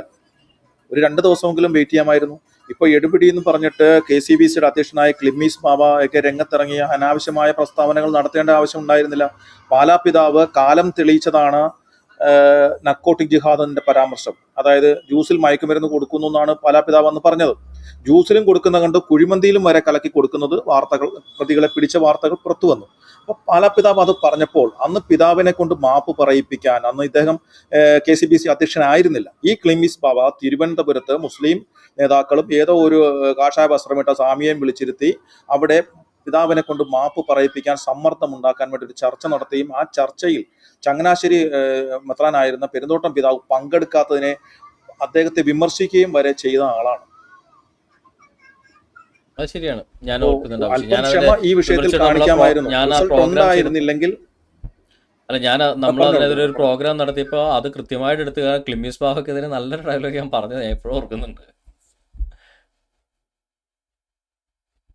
കേന്ദ്രത ബ്രദറെ ആരും ഇല്ല. ഇനി അവിടെ വാട്സപ്പിൽ ആരെങ്കിലും കോളിംഗ് ഉണ്ടോ? ഇല്ല ഇല്ല ഇല്ല. നമുക്ക് എന്താ വൈൻഡപ്പ് ചെയ്യാലോ ബ്രദർ, കാര്യം നാളെ ജോലിയുള്ളതാ. ശരി ശരി ബ്രദർ, അപ്പൊ തീർച്ചയായിട്ടും. എന്തായാലും ഇത്രയും ഓക്കെ. നേരം ഞങ്ങളെ കേട്ട എല്ലാവർക്കും കർത്താവ് യേശു ക്രിസ്തുവിന്റെ നാമത്തിൽ ഞങ്ങൾ നന്ദി അറിയിക്കുന്നു. ഇവിടെ ഒരു കാര്യം വ്യക്തമാക്കാൻ ഞാൻ ആഗ്രഹിക്കുകയാണ്. ഞാനൊരു ബി ജെ പിക്കാരനല്ല. എനിക്ക് എൻ്റെ കാര്യം വ്യക്തമായി, ഇപ്പോൾ കെ ബ്രദറിൻ്റെ രാഷ്ട്രീയ നിലപാട് വ്യക്തമാക്കേണ്ട ഞാനല്ല. പക്ഷെ ഞാനൊരു ബി ജെ പിക്കാരനല്ല. എനിക്ക് ബി ജെ പിക്കാരനെ സപ്പോർട്ട് ചെയ്യേണ്ട യാതൊരു ആവശ്യവുമില്ല. ആ കാര്യം ബി ജെ പിക്കാരുടെ ചിലവിലല്ല ഞാൻ കഴിയുന്നത്. നിങ്ങളും അങ്ങനെയല്ല എന്നാണ് ഞാൻ വിശ്വസിക്കുന്നത്. കാര്യം ബി ജെ പി ആർക്കും ചിലവിന് കൊടുക്കുന്നതെന്ന് വിശ്വസിക്കാൻ എനിക്ക് ബുദ്ധിമുട്ടുണ്ട്. കോൺഗ്രസ് ആരോലും കൊടുക്കാറില്ല, അതുകൊണ്ട് ബി ജെ പി കൊടുക്കുമെന്ന് എനിക്കറിയില്ല. സി പി എം പലപ്പോഴും ജോലി കൊടുത്ത് ചിലവിന് കൊടുക്കാറുണ്ട്, ലെവി ഈടാക്കാറുമുണ്ട്. ഓക്കെ, എന്താണെങ്കിലും അത് നമ്മുടെ വിഷയമല്ല. അതുകൊണ്ട് തന്നെ ഈ കേസിൽ നിഷ്പക്ഷമായിട്ട് ചിന്തിക്കുകയാണെങ്കിൽ ഛത്തീസ്ഗഡ് ഗവൺമെൻറ്റിൻ്റെ ഭാഗത്ത് നിന്ന് വീഴ്ചകൾ വന്നിട്ടുണ്ട്, ഇല്ലെന്നല്ല. മതപരിവർത്തന നിയമം ചാർത്തിയത് തന്നെ ഒരു വീഴ്ചയാണ്. 2, ബജറംഗ് ദളിനെ പോലുള്ള തീവ്ര ഹിന്ദു സംഘടനകൾക്ക് ഒത്താശ ചെയ്തതും പോലീസ് സ്റ്റേഷനിൽ വരെ കയറി അവർ പ്രശ്നങ്ങളുണ്ടാക്കാൻ സമ്മതിച്ചതും വീഴ്ച തന്നെയാണ്. അവർ അറസ്റ്റ് ചെയ്യാത്തതും വീഴ്ച തന്നെയാണ്. അതിനകത്ത് യാതൊരു ഇതുമില്ല. എന്നാൽ ആ വോട്ട് ബാങ്കിനെ പോലും, ഹിന്ദുത്വ വോട്ട് ബാങ്കിനെ പോലും വകവെക്കാതെ ഈ വിഷയത്തിന് വേണ്ടി പരസ്യമായ നിലപാടെടുത്ത് ഇടപെട്ട കേരള ബി ജെ പി അഭിനന്ദനം അർഹിക്കുന്നു. രാജീവ് ചന്ദ്രശേഖർ ഇടയ്ക്ക് ബന്ധക്കോസാർ കെട്ടുന്ന കൊട്ടി അത് തെറ്റാണ്. അത് ഒഴിവാക്കി നിർത്തിയാൽ ഈ കേസിൽ ശക്തമായിട്ട് നിലപാടെടുത്ത കേരള ബി ജെ പി ഘടകം അതിനകത്ത് ന്യായമായ നിലപാടാണ് എടുത്തത്. അവരുടെ വോട്ട് ബാങ്ക് പോലും നോക്കാതെ, ഒരുപക്ഷെ കേരള ബി ജെ പിയിൽ നിന്ന് തന്നെ അതിനെ കേരളത്തിലെ ഹിന്ദുക്കളിലെ ഈ RSSകാർ പോലും പലപ്പോഴും അതിനെതിരായിട്ട് പ്രതികരിക്കുന്നത് ഞാൻ ഫേസ്ബുക്കിലൊക്കെ ഞാൻ കണ്ടതാണ്. പക്ഷെ എന്നിട്ടും ഒരു നിലപാടെടുത്തു. പക്ഷേ അത് കേരളത്തിലെ കാര്യം. എന്നാൽ കേന്ദ്ര സർക്കാരിൻ്റെ ഭാഗമായ നരേന്ദ്രമോദി അമിത്ഷായും ഒക്കെ അവരുടെ vote bank, north Indian vote ബേസിനെ പോലും വകവെക്കാതെ ഇതിനുവേണ്ടി ശക്തമായിട്ട് പരസ്യമായിട്ട് നിന്നത് ഒരു ഇന്ത്യൻ ജനാധിപത്യത്തിൻ്റെ വിജയമായിട്ടും അത് അവരുടെ വ്യക്തിപരമായ ഒരു ധാർമ്മികതയുടെ ഒരു നിഴലായിട്ടെങ്കിലും എടുക്കേണ്ട ഒരു ആവശ്യമാണ് എനിക്കിവിടെ കാണാൻ കഴിയുന്നത്. ഇവിടെ പക്ഷേ ചെയ്ത കോൺഗ്രസ്സുകാരും ടീമുകളും ക്രിസ്ത്യാനികളെ സപ്പോർട്ട് ചെയ്തു. ഒരു ഭാഗത്ത് സന്തോഷമുണ്ട്, കാര്യം അവർ ഒന്നിച്ചിരുന്ന കന്യാസ്ത്രീകളുടെ മോചനത്തിന് വേണ്ടി പ്രവർത്തിച്ചതിന് എനിക്ക് സന്തോഷമുണ്ട്. രണ്ടാമത് എനിക്കുള്ള ഒരു സന്തോഷം എന്ന് വെച്ച് കഴിഞ്ഞാൽ കേരളത്തിൽ ക്രിസ്ത്യാനികളെ അല്പമെങ്കിലും സന്തോഷിപ്പിച്ചില്ലെങ്കിൽ പണി കിട്ടാൻ സാധ്യതയുണ്ട് എന്നൊരു തോന്നലെങ്കിലും കോൺഗ്രസ്സുകാർക്കും സി പി എമ്മാർക്കും ഉണ്ടായി തുടങ്ങി എന്നുള്ളത് ഒരു നല്ലൊരു കാര്യമാണ്. അത് കേരളത്തിലെ ക്രൈസ്തവർക്ക് അതൊരു നല്ലൊരു വാർത്ത തന്നെയാണ് എന്ന്, നമ്മളുടെ ശക്തി എന്താണെന്ന് ഇവർക്കും മനസ്സിലായി തുടങ്ങി എന്ന് മനസ്സിലാക്കാൻ ഈ വിഷയത്തോടെ സാധിച്ചു. അതൊരു സന്തോഷകരമായ കാര്യമാണ്. പക്ഷേ അവരുടെ ആത്മാർത്ഥത ചോദ്യം ചെയ്യപ്പെടേണ്ടതാണ്. കാര്യം കോൺഗ്രസ് എന്ന പാർട്ടിക്ക് ഇതിനകത്ത് അഭിപ്രായമുണ്ടെങ്കിൽ വളരെ കൃത്യമായിട്ട് ഛത്തീസ്ഗഡിൽ ആ സ്റ്റേറ്റിൽ നടന്ന വിഷയത്തിന് ആ സ്റ്റേറ്റിലെ കോൺഗ്രസ്സുകാർ ഇതുവരെ ഒരു കമാന്നൊരു അക്ഷരം മിണ്ടിയിട്ടില്ല. ഈ ബജ്രംഗ് ദളിനെ ഞാൻ എതിർത്തത്രയും പോലും അവിടുത്തെ അവന്മാരെ എതിർത്തിട്ടില്ല എന്നുള്ളതാണ് വാസ്തവം. അപ്പോൾ അതുകൊണ്ട് തന്നെ കോൺഗ്രസ് എന്ന് പറയുന്ന പാർട്ടി ഇതിനകത്ത് അന്തസ്സോടെയോ ആത്മാർത്ഥമായിട്ടോ ഒരു നിലപാട് എടുത്തിട്ടില്ല. അത് തെറ്റാണ്. അവരത് പ്രീണന രാഷ്ട്രീയമാണ് കളിക്കുന്നത് എന്ന് മാത്രമേ പറയാൻ സാധിക്കത്തുള്ളൂ. ഒരു ഹിന്ദു പ്രീണന രാഷ്ട്രീയമാണ് കോൺഗ്രസ് നോർത്ത് ഇന്ത്യയിൽ കളിച്ചുകൊണ്ടിരിക്കുന്നത്. ഓക്കെ. 2, കേരളത്തിലെ കോൺഗ്രസ്സുകാർ ചെയ്തത് ആത്മാർത്ഥത്തോടെയാണെന്ന് പറയാൻ ഞാൻ ആളല്ല. കാര്യം ഈ തൊട്ടു മുന്നേ നടന്ന സംഭവങ്ങൾ പോലും മുസ്ലിങ്ങൾ ക്രൈസ്തവരെ സന്യാസിനികളെ പീഡിപ്പിക്കുമ്പോൾ, അല്ലെങ്കിൽ അവരെ പൂട്ടിയിടുമ്പോൾ, അവർക്കെതിരെ സമരം നടത്തുമ്പോൾ, അവരുടെ സ്ഥാപനങ്ങളിൽ കയറി അക്രമം നടത്തുമ്പോൾ ഒരു വാക്ക് മിണ്ടാൻ മുട്ടുപറക്കുന്ന കോൺഗ്രസ്സുകാർ ഛത്തീസ്ഗഡിൽ അവിടെ ബി ജെ പി ഗവൺമെൻറ് എതിരായതുകൊണ്ട് മാത്രം കിടന്ന് ഡയലോഗ് അടിച്ചാന്ന് മനസ്സിലാക്കാനുള്ള കോമൺ സെൻസ് എനിക്കുണ്ട്, നിങ്ങൾക്കും ഉണ്ടാവും ഞാൻ വിശ്വസിക്കുന്നു. അപ്പോൾ ഇമ്മാതിരി ഉഡായ്പ് രാഷ്ട്രീയമായിട്ട് നടന്ന കോൺഗ്രസ് രക്ഷപ്പെടില്ല. കോൺഗ്രസ് വിമുക്ത ഭാരതം എന്ന് പറയുന്നത് ബി ജെ പിയുടെ ആപ്തവാക്യമാണെങ്കിൽ ഇതേപോലെ ഉഡായിപ്പുമായിട്ടാണ് നിങ്ങൾ നടക്കണമെങ്കിൽ അത് നിങ്ങളുടെ സ്വന്തം ചരമക്കുറിപ്പായിട്ട് മാറുമെന്നുള്ളതാണ് ആ പാർട്ടിക്ക് സംഭവിക്കാൻ പോകുന്നത്. സങ്കടമുണ്ട്, ഇല്ലെന്ന് പറഞ്ഞിട്ട് കാര്യമില്ല. കാര്യം ഒരു പ്രതിപക്ഷം ഉണ്ടെങ്കിൽ, ശക്തമായൊരു പ്രതിപക്ഷം ഉണ്ടെങ്കിലേ ഒരു ഭരണപക്ഷം ന്യായമായിട്ട് ഭരിക്കുന്നത് ഉറപ്പാക്കാൻ സാധിക്കത്തുള്ളൂ. ഇപ്പോൾ ഛത്തീസ്ഗഡിൽ ശക്തമായൊരു പ്രതിപക്ഷം ഉണ്ടായിരുന്നെങ്കിൽ ഈ കേസ് ഇത്രയും പ്രശ്നത്തിലേക്ക് നീങ്ങത്തില്ലായിരുന്നു എന്നുള്ളതാണ് വാസ്തവം. അപ്പോൾ ഒരു ശക്തമായ പ്രതിപക്ഷം ഉണ്ടെങ്കിൽ മാത്രമേ ഒരു നല്ലൊരു ഭരണം കാഴ്ചവെക്കുന്ന ഒരു ഭരണകക്ഷിക്ക് സാധിക്കത്തുള്ളൂ. കാര്യം നല്ലൊരു ചെക്ക് ഉണ്ടാവത്തുള്ളൂ, എല്ലാ കാര്യത്തിലും ഒരു ക്രോസ് ചെക്കിങ് ഉണ്ടാവത്തുള്ളൂ. അപ്പോൾ അതില്ലാതായി തീരുന്നതിൽ സങ്കടമുള്ളതുകൊണ്ട് പറയുകയാണ്. ഈ കോയകളുടെ സമ്മർദ്ദത്തിന് വഴങ്ങി ഇനിയെങ്കിലും ഉഡായിപ്പ് പരിപാടികൾക്ക് നിൽക്കരുത്. നിങ്ങൾക്ക് ആത്മാർത്ഥതയുണ്ടെങ്കിൽ ആത്മാർത്ഥമായിട്ട് ഇടപെടുക, അല്ലാതെ സെലക്റ്റീവ് ഇടപെടുക. എതിരെ നിൽക്കുന്ന ഹിന്ദു സംഘടനകളാണെങ്കിൽ, അല്ലെ BJP ആണെങ്കിൽ ഞങ്ങൾ രണ്ട് ഒച്ച ഇടും, എതിരെ നിൽക്കുന്ന മുസ്ലിങ്ങളാണെങ്കിൽ അത് കന്യാസ്ത്രീകളുടെ തല്ല് വാങ്ങിച്ചോട്ടെ എന്ന് പറയുന്ന ഉഡായിപ്പ് പരിപാടികളുമായിട്ട് ഇനി ദയവ് ചെയ്ത് വരരുത് എന്ന് പറഞ്ഞുകൊണ്ട് എൻ്റെ പ്രോഗ്രാം ഇന്ന് ഇവിടെ അവസാനിപ്പിക്കുകയാണ്. എൻ്റെ നിലപാട് ചോദിച്ചു നൂറുകണക്കിന് ആളുകളാണ് ഇവിടെ കിടന്ന് കരയുന്നത്. ഈ ഓസ്ട്രേലിയ കിടക്കുന്ന അല്ല അയർലൻഡിൽ കിടക്കുന്ന എനിക്ക് എന്ത് നിലപാട് ഇതിനകത്ത് എന്ന് പറയേണ്ട കാര്യമേ എനിക്കുള്ളൂ. പക്ഷേ എൻ്റെ നിലപാട് പറയേണ്ടത് ധാർമ്മികമായ എൻ്റെ ഉത്തരവാദിത്വമായതുകൊണ്ടും ആ കന്യാസ്ത്രീ സഹോദരങ്ങൾ അറിവില്ലായ്മ കൊണ്ട് ചെയ്തതാണ്. അങ്ങനെ ഒരു തെറ്റ് സംഭവിച്ചിട്ടുണ്ടെങ്കിൽ അവർക്ക് വേണ്ട പരിരക്ഷ ഇന്ത്യൻ ഭരണഘടനയുടെ അകത്ത് നിന്നുകൊണ്ട് ഉറപ്പാക്കേണ്ട ആളുകൾ അത് ചെയ്യണമെന്നാവശ്യപ്പെട്ടുകൊണ്ടും ഞാൻ BJP-ക്കാരനല്ല എന്ന് പ്രത്യേകം പറഞ്ഞുകൊണ്ടും ഇന്നത്തെ പ്രോഗ്രാം അവസാനിപ്പിക്കുകയാണ്. എന്തായാലും ശരി ചെയ്ത എല്ലാവർക്കും നന്ദി. കന്യാസ്ത്രീകളുടെ കൂടെ നിന്ന് എല്ലാവരും ദൈവം അനുഗ്രഹിക്കട്ടെ എന്ന് മാത്രം പറഞ്ഞുകൊണ്ട് ഇന്നത്തെ പ്രോഗ്രാം അവസാനിപ്പിക്കുന്ന ദൈവം നിങ്ങളെല്ലാവരും ധാരാളമായിട്ട് അനുഗ്രഹിക്കട്ടെ. Brother. Thank you brother, thank you. ഈ വിഷയം ചർച്ചയ്ക്കെടുത്ത് സംസാരിച്ചതിന് സെബാസ്റ്റ്യൻ ബ്രദറിന് ഒത്തിരി നന്ദി. സെബാസ്റ്റ്യൻ ബ്രദറിൻ്റെ ചർച്ചകൾ കണ്ട് മതം വിട്ട് അല്പനാൾ നിരേശ്വരനായി നിൽക്കുകയും പിന്നെ ഒരു ക്രിസ്തു മതത്തിലേക്കും കടന്നു വന്നവരെ എനിക്ക് നേരിട്ടറിയാം. അതാണ് സുവിശേഷം. അപ്പം യഥാർത്ഥ സുവിശേഷം പറയുവാനുള്ള, മതം പറയുവാനുള്ള സ്വാതന്ത്ര്യം നമ്മുടെ ഈ രാജ്യം നൽകുന്നുണ്ട്. അതുപോലെ തന്നെ ഏതൊരാൾക്കും മതം പരിവർത്തനം ചെയ്യാനുള്ള സ്വാതന്ത്ര്യം, ഇതുപോലുള്ള മതപരിവർത്തന നിരോധന നിയമം നിലനിൽക്കുന്ന സ്ഥലത്ത് പോലും അതിൻ്റേതായ നടപടിക്രമങ്ങൾ പാലിച്ചാൽ ഏതൊരാൾക്കും സ്വന്തം ഇഷ്ടപ്രകാരം മതപരിവർത്തനം ചെയ്യാവുന്നതാണ്. ഒരു സംഘടന എന്ന നിലയിൽ ഞാൻ സെബാസ്റ്റ്യൻ ബ്രദറിൻ്റെ റൂമിൽ എനിക്ക് പറയാൻ അധികാരം ഉണ്ടോയെന്ന് അറിയില്ലെങ്കിൽ ഒരു സംഘടന ആളെന്ന നിലയിൽ ഞങ്ങളുടെ നിലപാട് എന്ന് പറയുന്നത് നിർബന്ധിതവും ആസൂത്രിതവുമായ ഒരു മതപരിവർത്തനത്തെയും, എടുത്തു പറയുകയാണെങ്കിൽ പണം, പ്രലോഭനം, പ്രത്യാശ, പാരിതോഷികം, ഇതിലൂടെയുള്ള ഒരു മതപരിവർത്തനത്തെയും സപ്പോർട്ട് ചെയ്യില്ല. നിലവിൽ ഇവിടുത്തെ ഞങ്ങളുടെ സഹോദരങ്ങളെ ഒരാളെ പോലും നഷ്ടപ്പെടാതെ അവരെ ഉയർത്തിയെടുത്തുകൊണ്ട് വരിക എന്നുള്ളത് മാത്രമാണ് ഞങ്ങളുടെ ലക്ഷ്യം. അതേസമയം സ്വന്തം ഇഷ്ടപ്രകാരം ക്രിസ്തുവിനെ അറിഞ്ഞ് സ്നേഹിച്ച് സിറിയയുടെ കടൽ തീരത്ത് കഴുത്തറക്കാൻ വേണ്ടി കത്തിവെക്കുമ്പോഴും ഇസ്ലാം മതം സ്വീകരിക്കില്ല, ഞാൻ എൻ്റെ ക്രിസ്തുവിന് വേണ്ടി മരണമടയുമെന്ന് പറഞ്ഞ് 21 കോപ്റ്റിക് ക്രൈസ്തവരെ പോലെ ക്രിസ്തുവിൽ അടിയുറച്ച് വിശ്വസിച്ചവൻ ഏത് മതം വിട്ട് ക്രിസ്തു മതത്തിലേക്ക് വരാൻ തയ്യാറായാലും അവനെ എന്ത് വില കൊടുത്തും സംരക്ഷിക്കും. അല്ലാതുള്ള ഒരുവിധ മതപരിവർത്തനങ്ങളെയും സപ്പോർട്ട് ചെയ്യില്ല.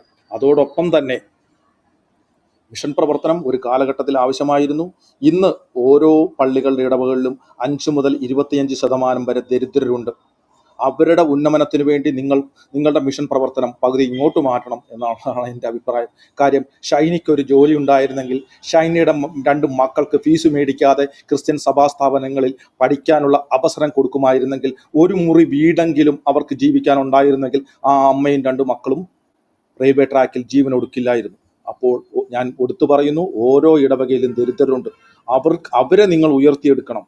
കർത്താവായ യേശു ക്രിസ്തു പറഞ്ഞത് 100 ആടുകളിൽ 1 നഷ്ടപ്പെട്ടാൽ ബാക്കി 99 ഉപേക്ഷിച്ചിട്ട് നഷ്ടപ്പെട്ട 1 നീ തേടി കൊണ്ടുവരണമെന്നാണ് പറഞ്ഞത്.